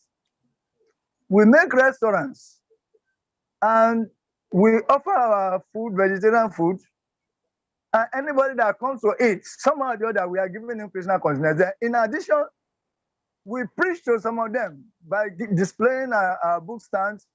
We are vegetarians. Why we are vegetarians? The necessity of everybody, of people becoming vegetarian, the health advantages. We can start from there and meet them. So some kind of clever approach. What I'm trying to say is that Gurudev had no reservation in terms of preaching and strategizing how to preach. That is the basis of that is aphorism of entering like a needle and coming out like an elephant from the other side. You enter like a needle from here, then you come out like an elephant on the other side. This is the basis of that. This kind of bridge making approach, we know where the people are. We know where we are. They are too different. So we have to look for a middle point, somewhere where we have mutual interest, needs, and concern. We focus on that. We make programs. We establish some things that we attract them. Then when they meet us there, somehow or the other, we now strategizing on how to reach people. That mood of urgency should not die. Therefore, we will see the super soul will respond and will give us the intelligence to be able to align our programs in a way that we can attract everyone from wherever they are. This is the second thing he said we should focus on. Then the third thing is community. Community development. Like as we are in Nigeria, we're supposed to have a community settlement whereby this is devotees community, a closed community whereby we have our walls, and everybody inside. There is temple in the center. Griyasas are all around.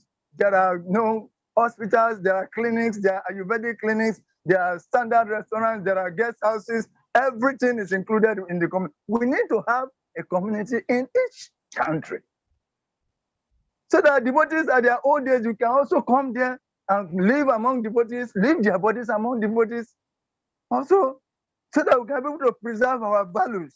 We can protect our children.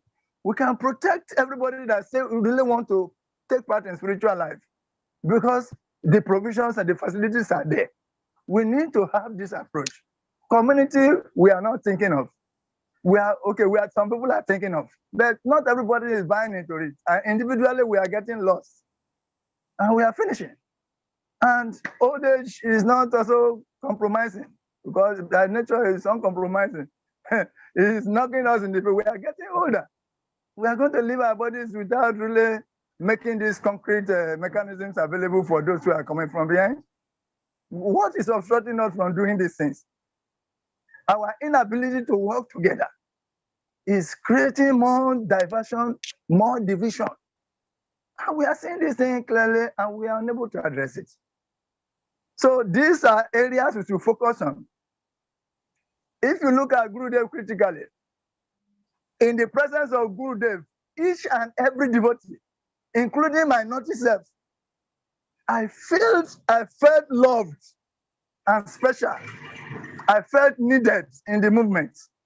The way Gurudev relates to me made me to feel that I am needed in the movement. Who am I? And each and every devotee has such a relationship with him.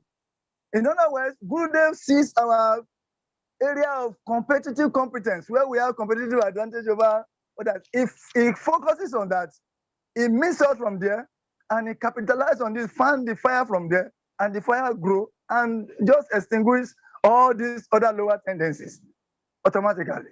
Gurudev was so special like this. Each and every devotee that are related with Gurudev have this feeling.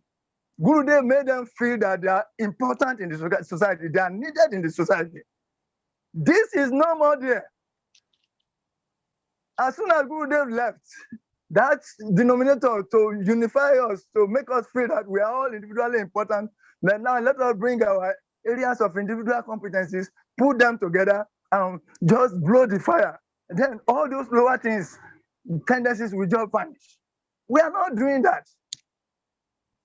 So I think if we start to do this, many things will happen. A black spot on a white cloth is minimal. A black spot on the moon does not defy the moon. Devotees may have some shortcomings, but for the fact that they are devotees and they are still on track, that means the Paramparam is sustaining them. That means the Paramparam is looking at their positive sides more than the little hang-ups from previous lifetimes. So I'm thinking that we should use this opportunity, if we really want to be sincere, to see how we can come together more and to be able to work together more. The Paramparam has selected 10 of us to be talking these subject matters now. The forum is open for every disciple, but only 10 of us are here. So let us see. Let us not disappoint the Paramparam for selecting us. Let us do something that will become a focal point. And that's why I'm so happy that the talk is revolving around identifying the things that Gurudev do not like and avoiding them. And to contribute to that, there is one thing again, I'm fully in support of that. One thing Gurudev doesn't like is our unwillingness to take responsibility for what happened, whatever is happening around. He doesn't like it. He doesn't like it. But generally, we don't like to take responsibility. If Gurudev comes, we think that all the problems are due to some other persons and not me. So there was an instance when, whenever Gurudev comes, me, I'm very strategic in taking advantage of his presence. When I was a temple president, I used to be very strategic. Anytime Gurudev is coming, I become completely motivated to arrange for a university program, television program, if I have the opportunity. So I will identify university, I will go to the religious department, meet the HOD, arrange, tell him about the important personality that is coming, and how his coming will be, his speech will be beneficial to harmonize, unify all the students. So I used to arrange university lectures for Gurudev. So one time I was temple president in Enugu, and we have arranged a very powerful program for him, university program at Unsuka, accepted. Other programs here and there. So we're trying to load the 3 days with programs. So finally, we arranged a program at IMT, some university, some Institute of Management and Technology in Enugu, to add to what we have already. So this last program, it was Prabhupada Lila who was a student there at that time. So we tried to use him to arrange this program. They met with the HOD, they have arranged. I did not follow critically to see how this thing is properly arranged. We did not make proper adverts, but we wanted to load the program to cover all the spaces for Gurudev. So unfortunately for us, that was the first program we carried Gurudev to. We carried Vyasapuja, it had been arranged. I did not go there to confirm, but by the time we got there, the hall was empty. No student was there. That means students were not, there were no posters even on the campus. That means we did not make enough adverts. So students were not aware. So Gurudev got there, nobody was there. He turned to me, I was the president. He said, what's going on? I said, Gurudev, we arranged with this devotee who is a student to arrange this thing. I was trying to put the blame on the person, the student who was to arrange the program. Huh? Gurudev looked at me, finally said, okay, let's go. So we carried the Vyasapuja back, and all the devotees jumped into some vehicles. I also, because I didn't want to take responsibility, I was also angry at somebody who had not done the proper arrangement. I was thinking that somebody had not done the proper arrangement. I also jumped inside one of the vehicles. I went to the temple. On getting there, Gurudev said, where are the other devotees? They are not here. He said, Chaitanya Prema, you are a rascal. Go back immediately. So Gurudev chastised me. I went back and tried to see that all the devotees are here before you come. You have made this mess. So I went back and, I was dragging, and by the time I came back, devotees have come. But I felt it. Initially, I was looking for the person who was to arrange the program to blame. I didn't want to take responsibility, and he smashed me. And to smash me further, you know what he did? The program that we have taken time to arrange, made posters, and everywhere the whole university is shaking, waiting for Gurudev at Unsuka. Gurudev said he's not going for that program. I almost feel like leaving my body, because that was the main program we arranged. This one was just to fill up some empty space. And we brought this one first, and we have just spoiled the whole arrangement.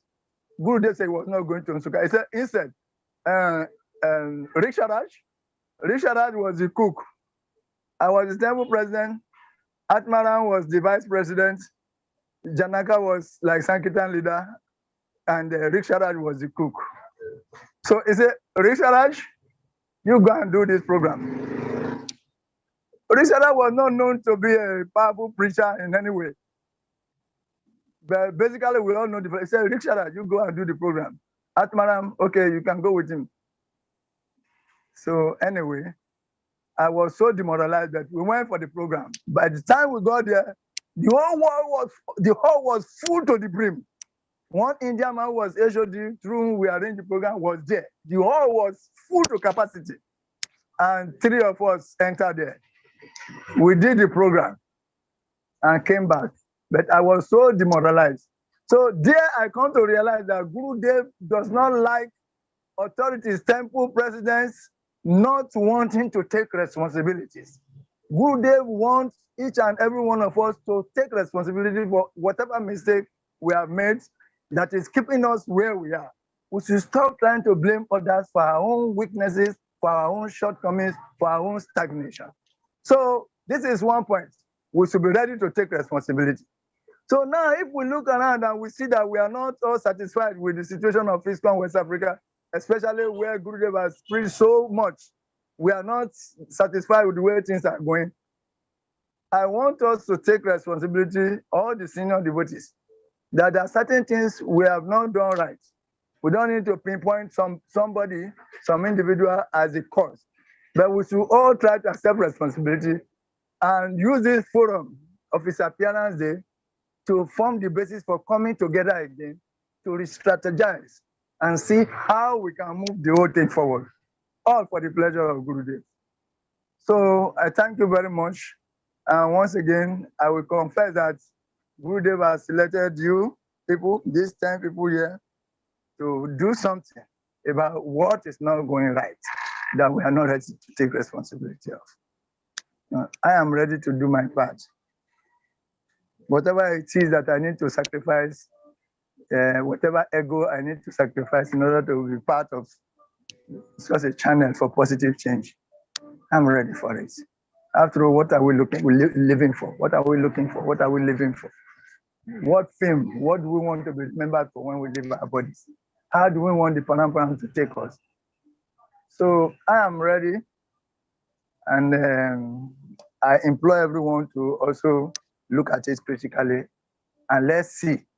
For the remaining time we still have to live, we should be able to do. So many devotees are not there again. So many devotees have left the body in a very short time. Mathura Prabhu is not there. Madhura Lila Mataji is not there. Tapamaya is not there. Suklamvara is not there. And many other devotees are living. So, Prabhu, this is my plea. We should take this day seriously and try to re-strategize and make ourselves available as channels for positive change. Hare Krishna. Hare Krishna, Sri Chaitanya Prabhu. Thank you very much. For such a very fired up concern, realization.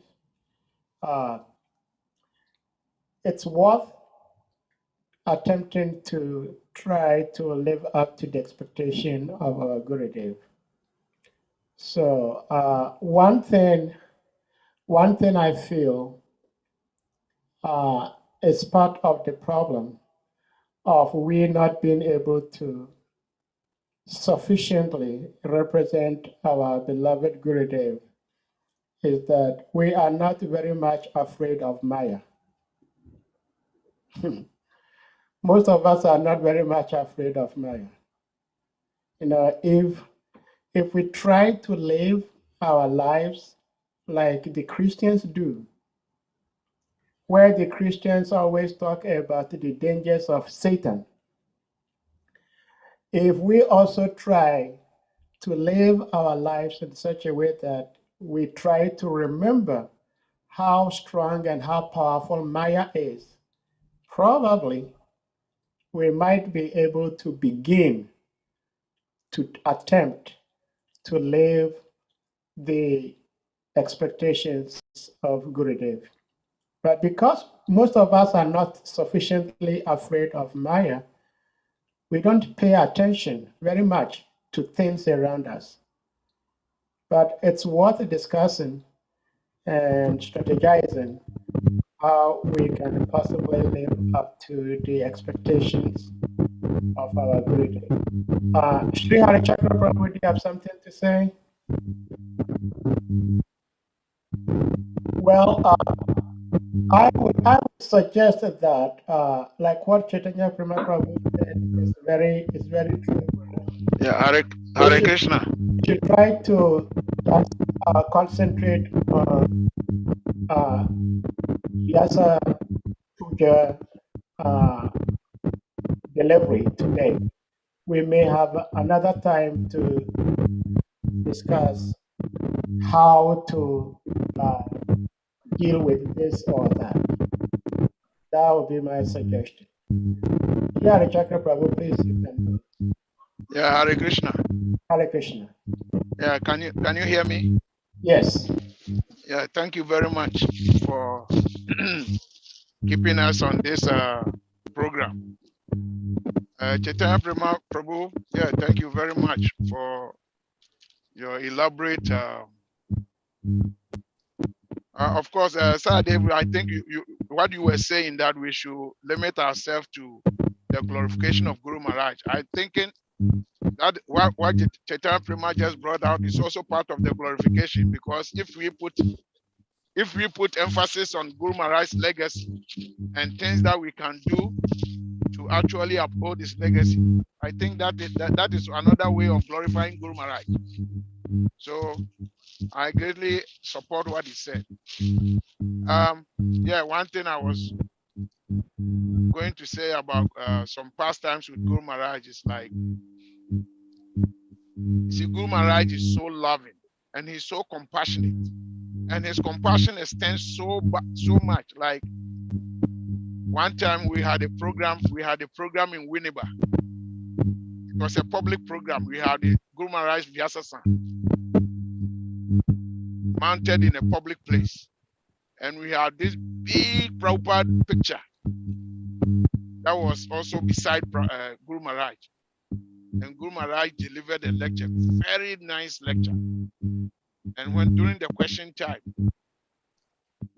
the first person who raised his hand was a Christian. He was holding his Bible, and he started attacking Guru Maharaj. The way he was attacking Guru Maharaj, like I was beside Guru Maharaj, fanning Guru Maharaj on the in his Vyasasa. But I got so mad. But Guru Maharaj kept his cool. He kept his cool. He was listening to the guy. He said, "Are you done?" The guy kept saying that, "You see that big picture you have put beside you? That man cannot save you. The only person who can save you is Jesus Christ." Then this guy was quoting from his Bible. He was holding a Bible. He was quoting from it. John chapter 14 verse 6 says that, "I am the way, the truth, and the life. No one cometh to the Father but by me." This was said by Jesus, not that man in that picture. Not that big picture you have put beside you and yourself sitting in a big chair. You cannot save anybody. Oh, this guy was going and going on and going on. And when he was done, Guru Maharaj said, are you done? He said, "Yes." And Guru Maharaj said, the first thing Guru Maharaj said was, "You are a perfect example of what we are preaching here now. You are a perfect example of what we are preaching here now. We have, ever since I started my lecture, I've been telling you how worshiping God is non-sectarian, non-denominational. God is everywhere. It doesn't matter which sect you belong to. God is there. And so we don't have to be sectarian and all this. And you have proven to us that you are a very example of what we were preaching. So now, all the quotation that you are giving, that this picture cannot save us, that big chairs, sitting in big chairs cannot save us. Okay, now the same quotation, open it up and read to everybody's hearing." So the guy opened that quotation. He says, "Go 6 verses down, just 6 verses down. Read verse 12. Let everybody listen to it." And the guy read it, John chapter 14, verse 12. And it read that, "And if even you have a little faith, all that I'm doing, you can do it, and even greater things than that you can do." So after the guy read it, Guru Maharaj asked him, "Who is speaking?" And the guy said, "Jesus." And Guru Maharaj said, "Okay, do you understand what he just said, what you just read?" Jesus himself is saying that if even you have a little faith, he didn't even say if you have more faith. He said, if even you have very little faith, you can do everything that he has done, and even greater things than that you can do. So if you can do all the things he has done, and even greater things, if by just having a little faith, And if one of the things he did was to being the way, the truth, and the life. So if you have that little faith, can't you become the way, the truth, and the life too? And can't you even be bigger than that? Because he himself is telling you, if you really believe in Jesus, this is Jesus talking to you. The guy, I think all his life he's been reading the Bible, but he had not thought of it that way. He kept quiet. And Guru Maharaj started preaching and preaching. At the end of the preaching, the guy came forward and bought books. He bought books. That was how compassionate Guru Maharaj was. He was able to bring the guy to the realization that the very Bible he's holding confirms whatever he was saying at that time. So that is one of the, the ways Guru Maharaj exhibited his compassion to us, the conditioned souls. For we Africans, especially West Africa in particular, the mercy Guru Maharaj has given us it pains to see that we are not even trying to, cooperate just to enhance his preaching or promote his legacy. It's very disheartening. Before he passed away, he left his body. The last instruction he gave, Sir Dave will bear witness. There were 4 of us. Myself, because anytime we take him for a class, when he goes to class, he will be in his wheelchair and we will carry his wheelchair because there was no ramp to wheel the wheelchair into his room. So we will carry his wheelchair with him together with himself and put him in his send him to his room. So the last class he gave in Gidanagri, when he was going to his house, myself, Govinda, and Saade, we carried him. And once we get to the door, his door, he asked us to put him down. And then he said, "Where is Harichakra?" I said, "I'm here, Guru Maharaj." Then he said, "Where is Govinda?" Govinda responded. "Where is Sahadev?" He responded. And he said, "Where is Yogeshwara?" Yogi also responded. Then Gurudev said, I want you guys to become perfect examples of community life, so that all these people around here and everyone who sees the way you cooperate will enthuse them to also live like that. That was the last instruction he gave us, and he never talked to us again till he passed away. Because after he gave us that instruction, I think it was like 3 or 4 days or 5 days later, then he passed away. So the idea is, this instruction is not like it looks as if it was one time that he told us. No, he's been telling us this thing years and years and years, over and over again, but we don't seem to realize it. And so that last instruction he gave us. Today, I sit down and deliberate on it. And personally, I feel that I have really, really disappointed Guru Maharaj. That we've not lived up to expectation, at least. So like Chaitanya Prema was saying, we should come together and learn how to live together so that cooperate. That is the word, cooperate. What I'm realizing in among ourselves is that there is some sort of, some kind of competition going on amongst us. Some useless type of competition. Everybody, we don't even have penny. Nobody has money. We have nothing. And yet we want to show to the whole world or to the whole West African sub-region that we are this and that. And everything we do, all the words we speak, all the actions we perform, we do it only to protect the position that we are occupying. Look at this. Like Chaitanya Prema was emphasizing how we should we should talk about how to extend our preaching. But preaching is like pouring water into a barrel.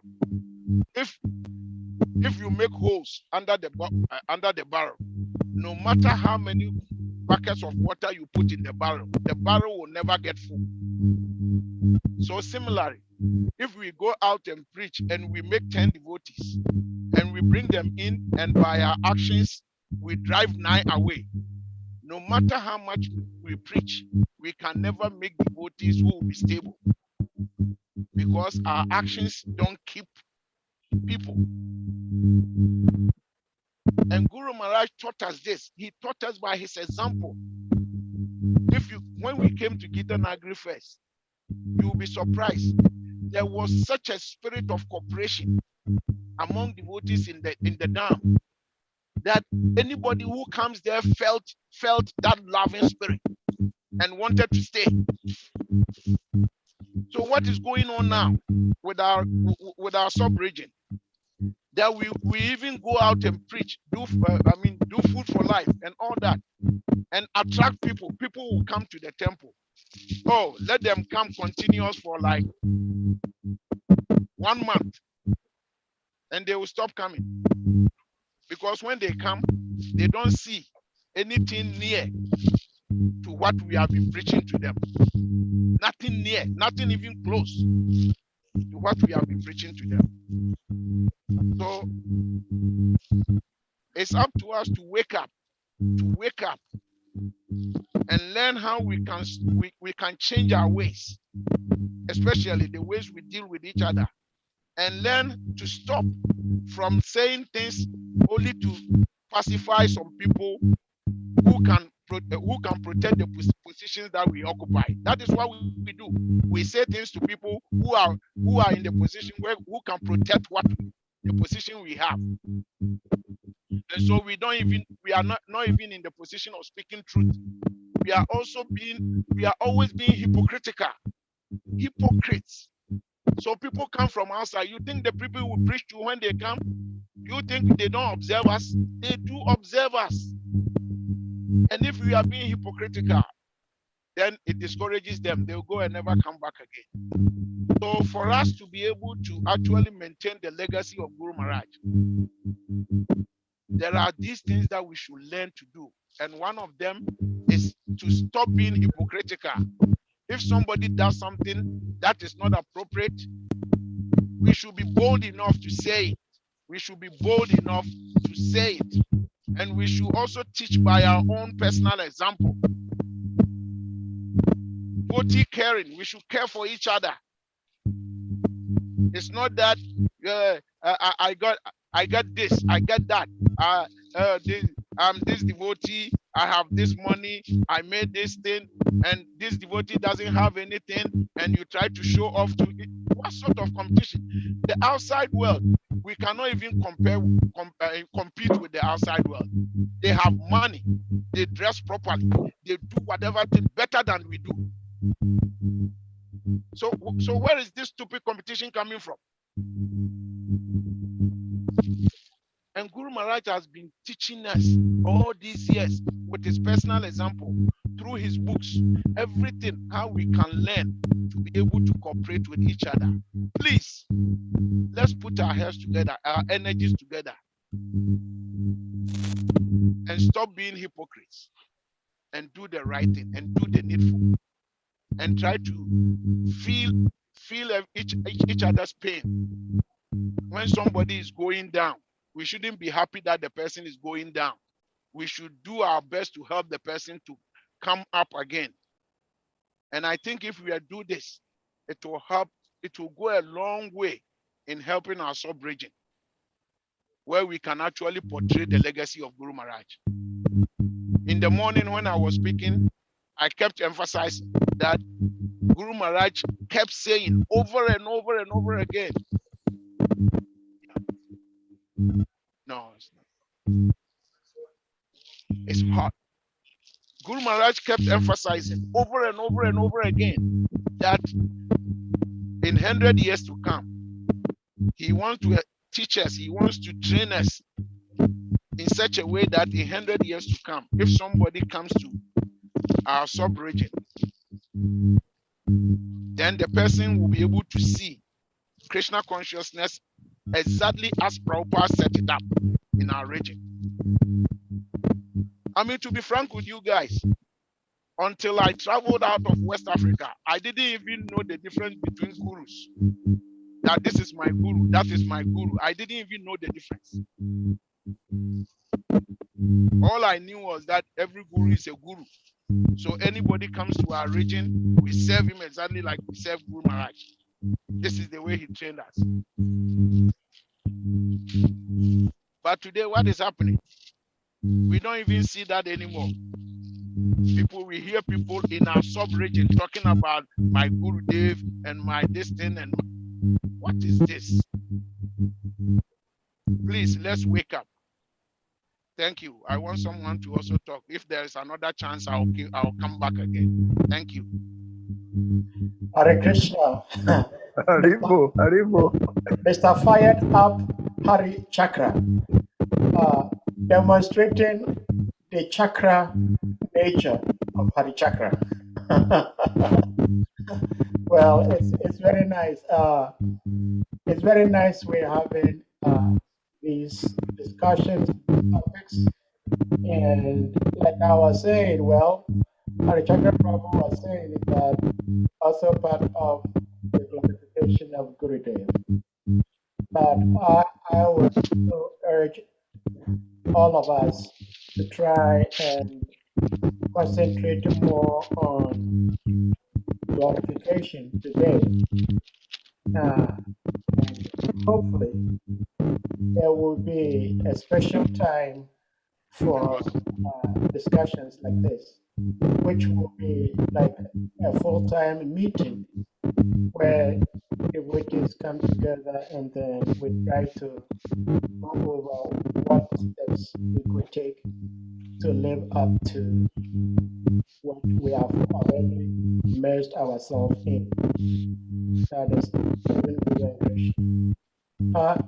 Sorry, Prima Samputa, did you have something to say? It's okay. It's okay. It's okay. Yeah. It's okay. And one other thing about Guru Maharaj, his sense of humor. Oh my goodness. He has such wonderful sense of humor that he will tell you something and you yourself will be laughing so much. I remember one time in Sunyani, he was visiting and we arranged this nice program for him.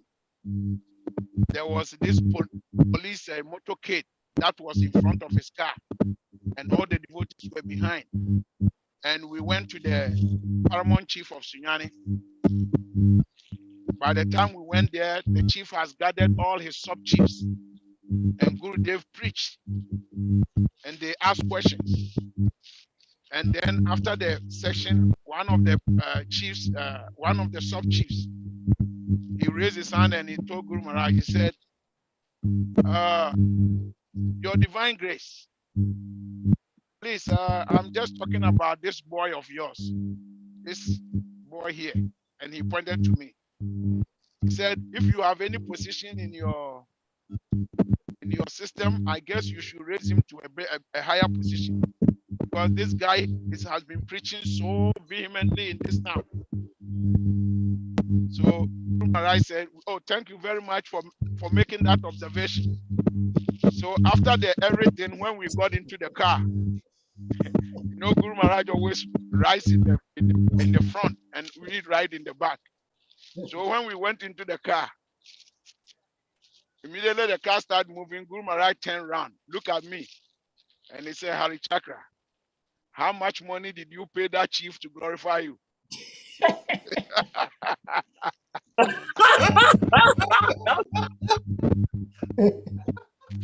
I remember. Collaboration. He said, Hari Chakra, how much money did you pay that chief to glorify you?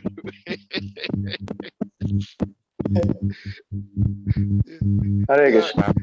Hare Krishna Shivara. So Chantama Prabhu spoke. I do wanted to make some contribution, but the other interventions almost said everything I wanted to say. But there's one thing I wanted to say, and I'm glad that Arishaka Prabhu also mentioned that. Just exact word in my mind. Guru Dev does not like us. He does not like being sectarian. You know, he gave that nice preaching program, and he said we are preaching that we should not be sectarian. So that exactly was one thing I wanted to speak about. And 1996 during Centennial, we were in India with Guru Dev, and he took us first to Bhaktisiddhanta Saraswati's Samadhi, and then later to Bhaktivinoda Thakur Samadhi. And he sat down with us, we prayed. He said we should pray. Then later, he took us to the stalls of some sannyasis who are no longer identified with ISKCON, but they were still on the path. So he took us to their stalls. And he said, then after we visited them, he said, these are very powerful devotees. You know? And so for some reason, an administrative problem in ISKCON, they're now preaching separately, but they are very powerful. You know, he was speaking very highly about them. So there's nothing Guru Dev said which it does not exemplify. This sectarianism is actually a problem for us in Africa. And they say charity begins at home. So when Guru Dev told you from your contribution, Sahadev and Arishak Prabhu, that you should be an example of community. Because that, when I heard that from you, I could relate with it, because Western community, Western world, people are individualistic, naturally. People are into themselves. But in Africa, we are not like that, naturally, we're not. Africans are into community. But in our Krishna consciousness practice, we are becoming more and more individualistic like Westerners. That is strange. That is strange. Because when Guru was addressing you and saying you people should be the example of community, it's because he knew that Africans are not individualists. So, but you see, tribalism, sectarianism, that of course is part of us. And I'm just praying that we should recognize this and make sure that we make people feel that they are party, that they feel belong. Arishaka Prabhu, yesterday, or was it yesterday? Yeah. When Srivas Prabhu was giving class, and there was this talk about Narayan Maharaj, things like that. Arishaka Prabhu, you said something which I want to use as an example, because I caught on it and I didn't feel very comfortable. But I'm glad that today you are the one also saying that Guru Dev does not like sectarianism. So, for instance, when you said that what is it, Mahamatra, who has become Madhava, but now he's a sannyasi, you wanted to go for Abhishek and then you stopped. You know, so I was just thinking that with that kind of behavior, encourage somebody who is like sidetracking to want to be like. Shimabara, check your audio. Just want to. Your audio is breaking up. Yeah, check Okay, sorry. So anyway, what I'm trying to say is that we should bear in mind the things that are not helping us.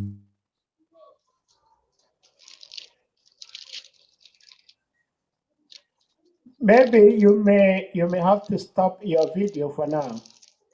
Shimabara. Yeah. But you know, our Guru Dev made us feel belonging, made us feel important, and that you are needed. So that spirit, we should continue it in a way that you know, everybody, no matter what they are doing, you know, in Christian consciousness, as long as they are still engaged in the stuff, that they should feel encouraged and, you know, feel loved. Because once we start separating one another, we don't know when it will end. By the time we will see, there will be no one left. So anyway, I'm sorry, I don't want to make this a long talk, but I'm glad that Arishekar Prabhu made that point about Gurudev preaching about not being sectarian. And not being sectarian start from home, start from within ourselves. I give you, sorry, I would like to use this one life example, and forgive me for talking too much. I don't like No, Swami, you're not talking too much. You're listening. 2004, when Gurudev was already sick, 2004, so this initiative came that we should form a regional body and try to promote good democracy and so on and so forth. So the idea of the farm community, you know, that we should work together to form a farm community. But in one of these West African countries, we should all contribute, like, you know, West Libindaba was brought up under Pakistan. And all the reasons that you gave, that Chita Prema gave, also that all devotees should find a place, you know, at their later stage to be able to stay, etc., etc. All those ideas were advanced. And then what happened? I'm using this story to let you know how sectarian and tribalism we have become. So the idea was welcome. Everyone was saying, wow, wow, very good. Bali Prabhu was also there in the meeting, and it was in Ghana. So the idea came, the point came. So where will this farm community be?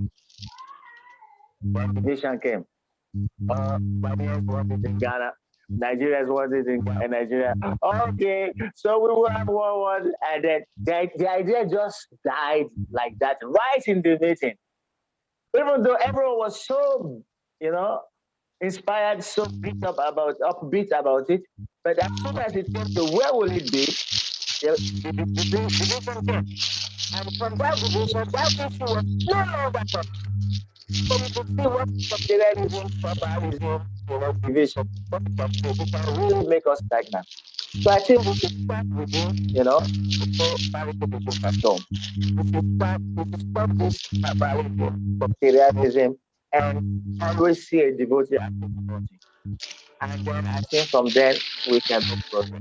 Because my own contribution, I am not criticizing you, Prabhu Arishika, but I just felt that, you know, if we want to follow Gurudev's step of not being sectarian, even devotees that we see that seem to be appreciating some other, as long as they are in the Vaishnava community, don't let us turn our back to them. I give my own personal example. If I am around today, it's not because anyone encourages me. It's not because anyone is saying, no, it's because I feel like a devotee. I want devotee participation, and wherever it is, I will go for it. I think you got that point. So, I mean, if any devotee wants to feel belonging, that is a part of the community, we should not make them feel, you know, like they don't belong. So I'm saying within us, we should watch out for this, so that gradually we don't disintegrate and become fragmented. That is just what I want to have. Please don't respond to this, Arishaka. Don't respond. Don't respond. No. Because I don't want it to be. No. I greatly appreciate. No, I greatly appreciate the advice you are giving. But maybe what I wanted to say is that maybe that day when I was talking, I did not express myself right, because what I was trying to say is that there was two types of abhishek going on. One in the temple room was for everybody. It doesn't matter where you come from, because we were trying to promote this spirit of non-sectarianism. So whether you were a Christian, whether you were a Muslim, whoever was in the temple room was supposed to do that abhishek. And there was another one going on the altar, on the main altar. You have to go back through the back, go through the pujari room, and go to the altar. And that one, they have insisted that even ISKCON devotees If you are not a Brahmana, you cannot go inside there to do that abhishek. And that is where I told Mahamantra that he cannot go. And when he told me that we are all the same, I said, I don't dispute that fact. But if you really believe in your heart that we are all the same, then why did you move from one place to the other? That is a question I only ask him. Till today, now he's a sannyasi. He comes here, he comes to my workplace, we talk. And but what I'm saying is that, well, I was not trying to be sectarian, but I wanted to prove something to him, that he can't go around saying that we are all the same when practically he has moved from one stage to the other. Because when you meet Mahamantra and he's preaching to you, Prabhu, the things he will tell you, it's as if the ISKCON that you are in, you are nothing. All right, Shri Chakra Prabhu, if I may step, Kamikana Prabhu, please, I'll let you in, but just give me a second, please. Okay, Prabhu. Yeah, this, don't go away, Kavi, don't go away. This issue of sectarianism and non-sectarianism is a very important topic that we need to look into very closely. And whatever is very, very important means that that particular thing can also be easily abused. And so while it's very, very important that the devotees do not become sectarians, we should also be very careful that in an attempt of being liberal, we lose our identity. And I know that none of us here want to see that we became so liberal to the point that we lost our connection with ISKCON. So that is also something we can discuss sometime later. Like Vara Prabhu was saying, he didn't want Harichakra Prabhu to continue this because he doesn't want this to become like a topic today, which I believe is not necessary. But like Harichakra Prabhu was saying, Prabhu Varahai, you are speaking, excuse me, say in general sense, which is very appropriate. What Harichakra was saying, and I also said the same thing the other day, is very practical and individual thing that happened. And there was an action that had to be taken. And I was saying the other time, I don't remember whom I was having this conversation with, I said, if one wants to do his own thing, then you better not join any organization or institution. But once you join an organization or institution, you sell part of your independence to that organization or institution. So for example, ISKCON is an institution, and the GBC is the head of managerial issues. So even if we do not want to, GBC establishes it as law and regulations. Whether we like it or not, we have to obey. That is one thing, being a member of an institution. And it is ISKCON's policy that devotees outside of ISKCON are not allowed to speak Bhagavatam, Bhagavad Gita, Chaitanya Charitamrita, like give class, period, in the temple room. So personally, I may not like it, but once I accept that I belong to ISKCON, and ISKCON has established a policy like that, then we must follow. So what Harichakra did and actually stopped Madhava from going, he unfortunately reported Arichakra to the temple president. And the temple president said, yes, I was supposed to have told you what Arichakra told you. And I was busy, I did not tell you. But I would have told you the same thing, that you cannot go on the altar. So he is the temple president. He knows the rules, the regulations, and policies, which he was going to do, but he's always very busy. So he wasn't there at the right time when the Madhava was going to go on the altar. Personally, I refused to go on the altar because, to me, my thought was that if it's a special day that Krishna is making himself available for all of us conditioned souls to have the mercy to bathe him, and we've brought him to the temple room, why do you ask Brahmins to go on the main altar to bathe the Lord? So to me, my own mind, I said, if I do that, I am indirectly telling others that I'm a better devotee than them. So I refused to go on the altar to offer. I only offered to the smaller deities in the temple room that was available to each and every one. So that is the only thing I would like to share on this. But it's very important that we pay attention, that we do not become so naive to the point that apart from what we have, we do not want to listen to anybody else.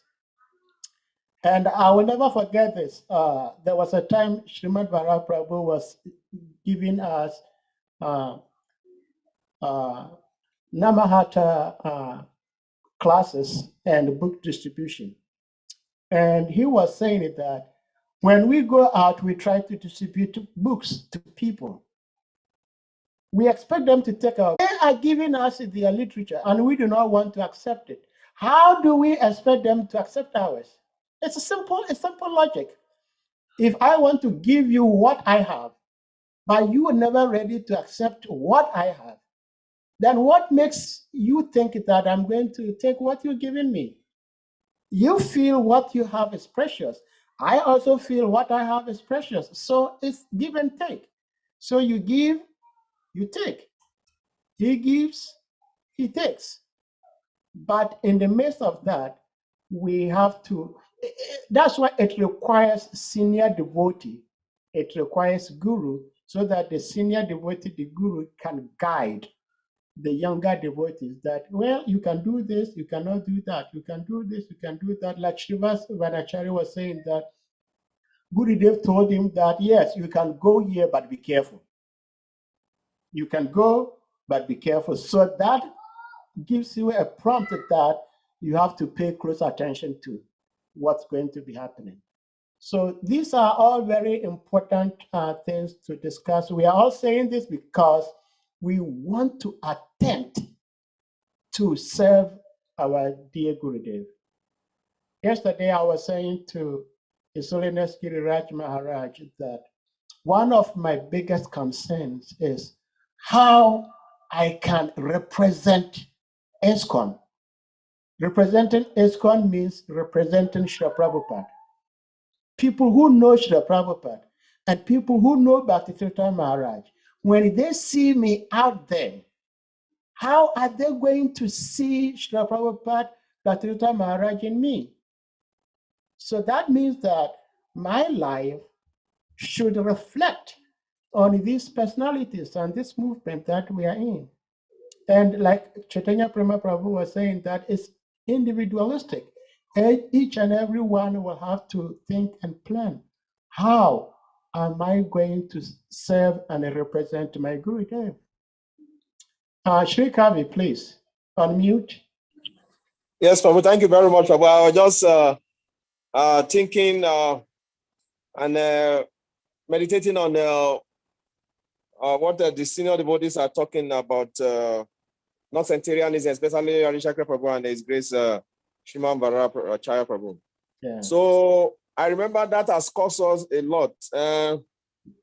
I see today, I don't know what the disciple of Bhakti Swami Maharaj has done about this particular devotee.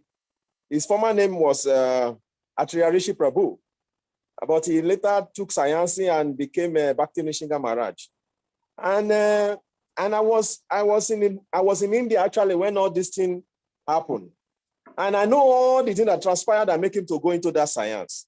He was frustrated in Lagos as a temple president. Then he decided to leave. He left to India. He was in India. And during that time, I was in India that time. I was fortunate to be with him that time. And I know when he was becoming frustrated, he will always come to me. And we will discuss philosophy.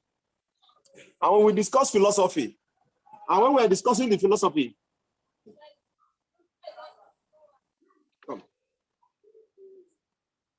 and we were discussing philosophy, I was trying to convince him. I was trying to convince him why he should not take science from other place.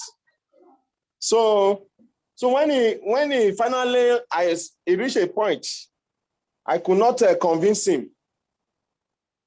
So I could not convince him, but later he took that science.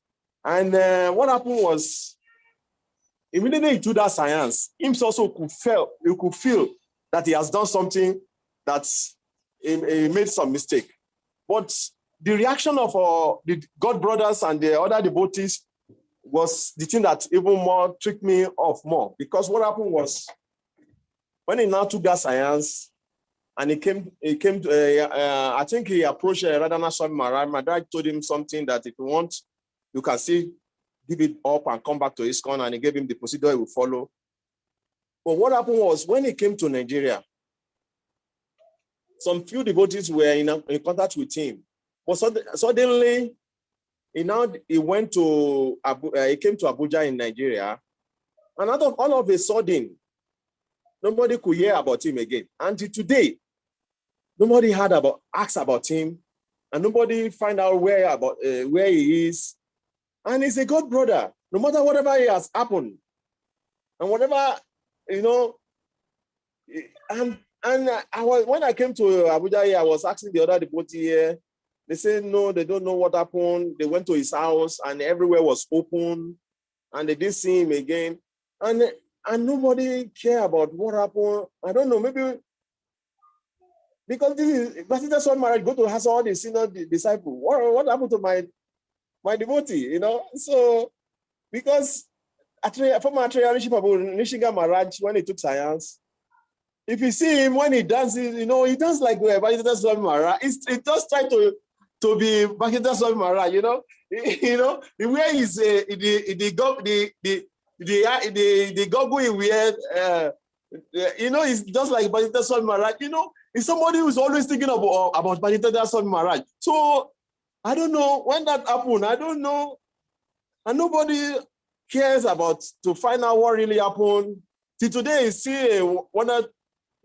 thing is still bothering my mind. That can happen in an organization. Even no matter whatever is the differences, I still think about it today. I could not digest it, and it's very painful. And that is why even me, till today, that is why today I'm very, very firm in my determination not to take any responsibility or any service, no matter what we call it. If that is what I know, by chanting Hare Krishna mantra, I can go back to Godhead. Okay, service, I can serve my family or service society by preaching. But taking some, because yes, like you say, the love Bhakti Swami Maharaj show us, it makes us to want to give our life to the movement. But why? And the senior ones, they are not showing the same to those who are coming after them. Like they can feel the love. This devotee had made mistake. Okay, yes, it's okay. Then what can we do? And this suddenly the devotee disappear. And some people are even thinking that maybe it's Krishna who has taken their enemy. I know, this is disturbing. How can you give your life in such an environment? So it makes some people to start thinking, what is going on here? So about non-sectarianism, when we were talking, when the senior devotee were talking about this, I was just thinking about this devotee. And anytime I think about this devotee, I feel like crying because when I was in India, we intimately relate, and suddenly he disappeared, and nobody trying to find out about him and tell us whether the father know about his whereabouts, and everybody just speculating. I don't know. This is my thoughts.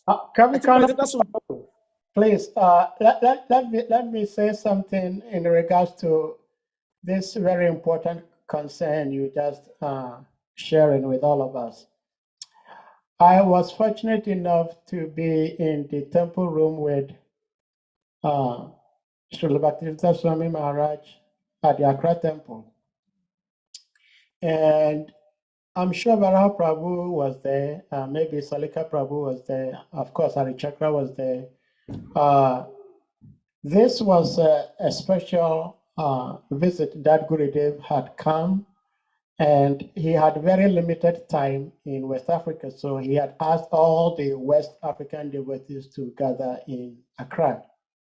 So we were all at the Media Temple. And Gurudev was going to give Bhagavad Gita class. So he chanted the Jai Radha Madhava. He gave class, he spoke the Bhagavad Gita, and then he asked for questions. And the first person to ask a question was Omkara Prabhu. And when Omkara raised his hand to ask a question, Gurudev gave him the right to go ahead and ask his question. So instead of asking questions, he started glorifying Bhaktisiddhanta Maharaj. Says, Gurudev, you are this, you are great, you are compassionate, you are knowledgeable, you are this. Gurudev allowed him to speak. He talked for like 3 minutes. And then Gurudev stopped him. He says, stop talking what you're saying. If you truly in your heart believe in what you are saying about me, then why did you abandon me?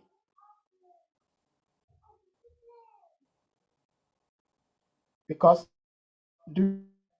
Omkara Prabhu had left ISKCON and was with Narayan Maharaj. Gurudev's voice became choked. He could not speak again. All we heard was Jai Shri Prabhupada. He ended the class. And while the devotees were offering obeisance, he walked out of the temple room so quick, the back door to his. Myself, Shrivas, Baladev, and 2 or few other devotees followed him to his ashram. And when we went to his ashram, his whole ashram light, the electricity was out. Even though the entire temple still had electricity. I've been sharing this pastime a couple times, and Gurudev said there is so much negative energy in the environment. He became so angry at Omkara for abandoning him and at the same time glorifying him. So, despite the fact that we have to look out for and love everybody, there is still certain level of difference. For example, I have my children. The way I struggle and care for my children is not the same way I care for somebody out there on the street. When I work and earn some money, I use my hard-earned money to take care of my own. When I can help others, I help them. But my children, it's my responsibility to take care of my children. And so we belong to this movement of that is our family. That is our immediate family. And we cannot treat our immediate family the same way we treat everybody. Except we do not want to live as human beings.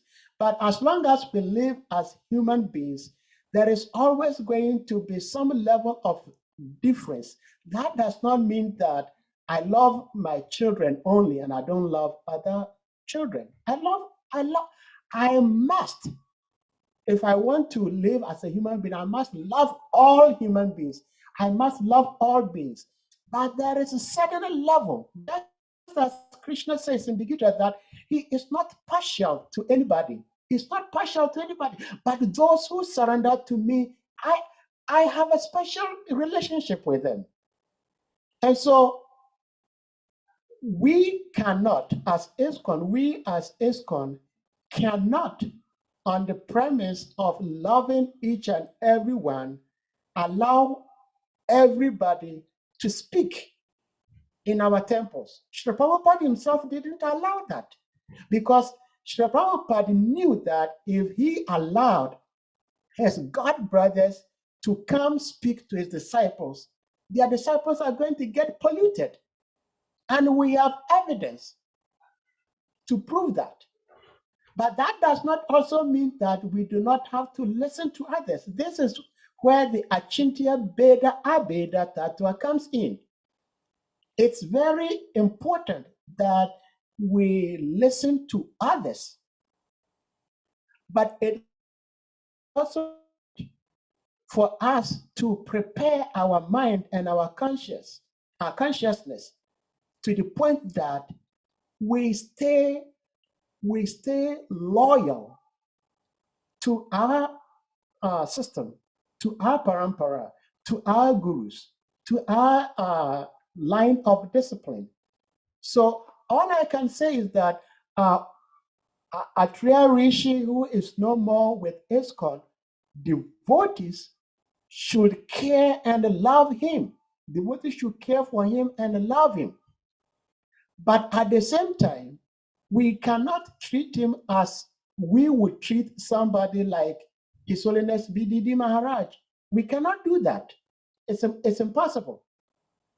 Because, once again, because we belong to an organization, and the organization we belong to, which is ISKCON, has its rules and bylaws, and their bylaws is that no devotee outside of ISKCON should be allowed to speak in the temple room. If somebody is speaking outside, it's okay. But in the temple room, no. ISKCON does not allow that. I may have somebody from a different or wherever whom I love so much and I like because he knows the philosophy, he lives a very wonderful life, but I cannot, based on that love and affinity I have for such a person, say that this person can preach in my temple if I'm the temple president. Then I'm putting myself in trouble. We have to love everybody. We have scared so many devotees because of unnecessary antagonism, unnecessary competition that see, I say that I'm happy to accept that I'm selfish. I am happy to say that I'm selfish. And if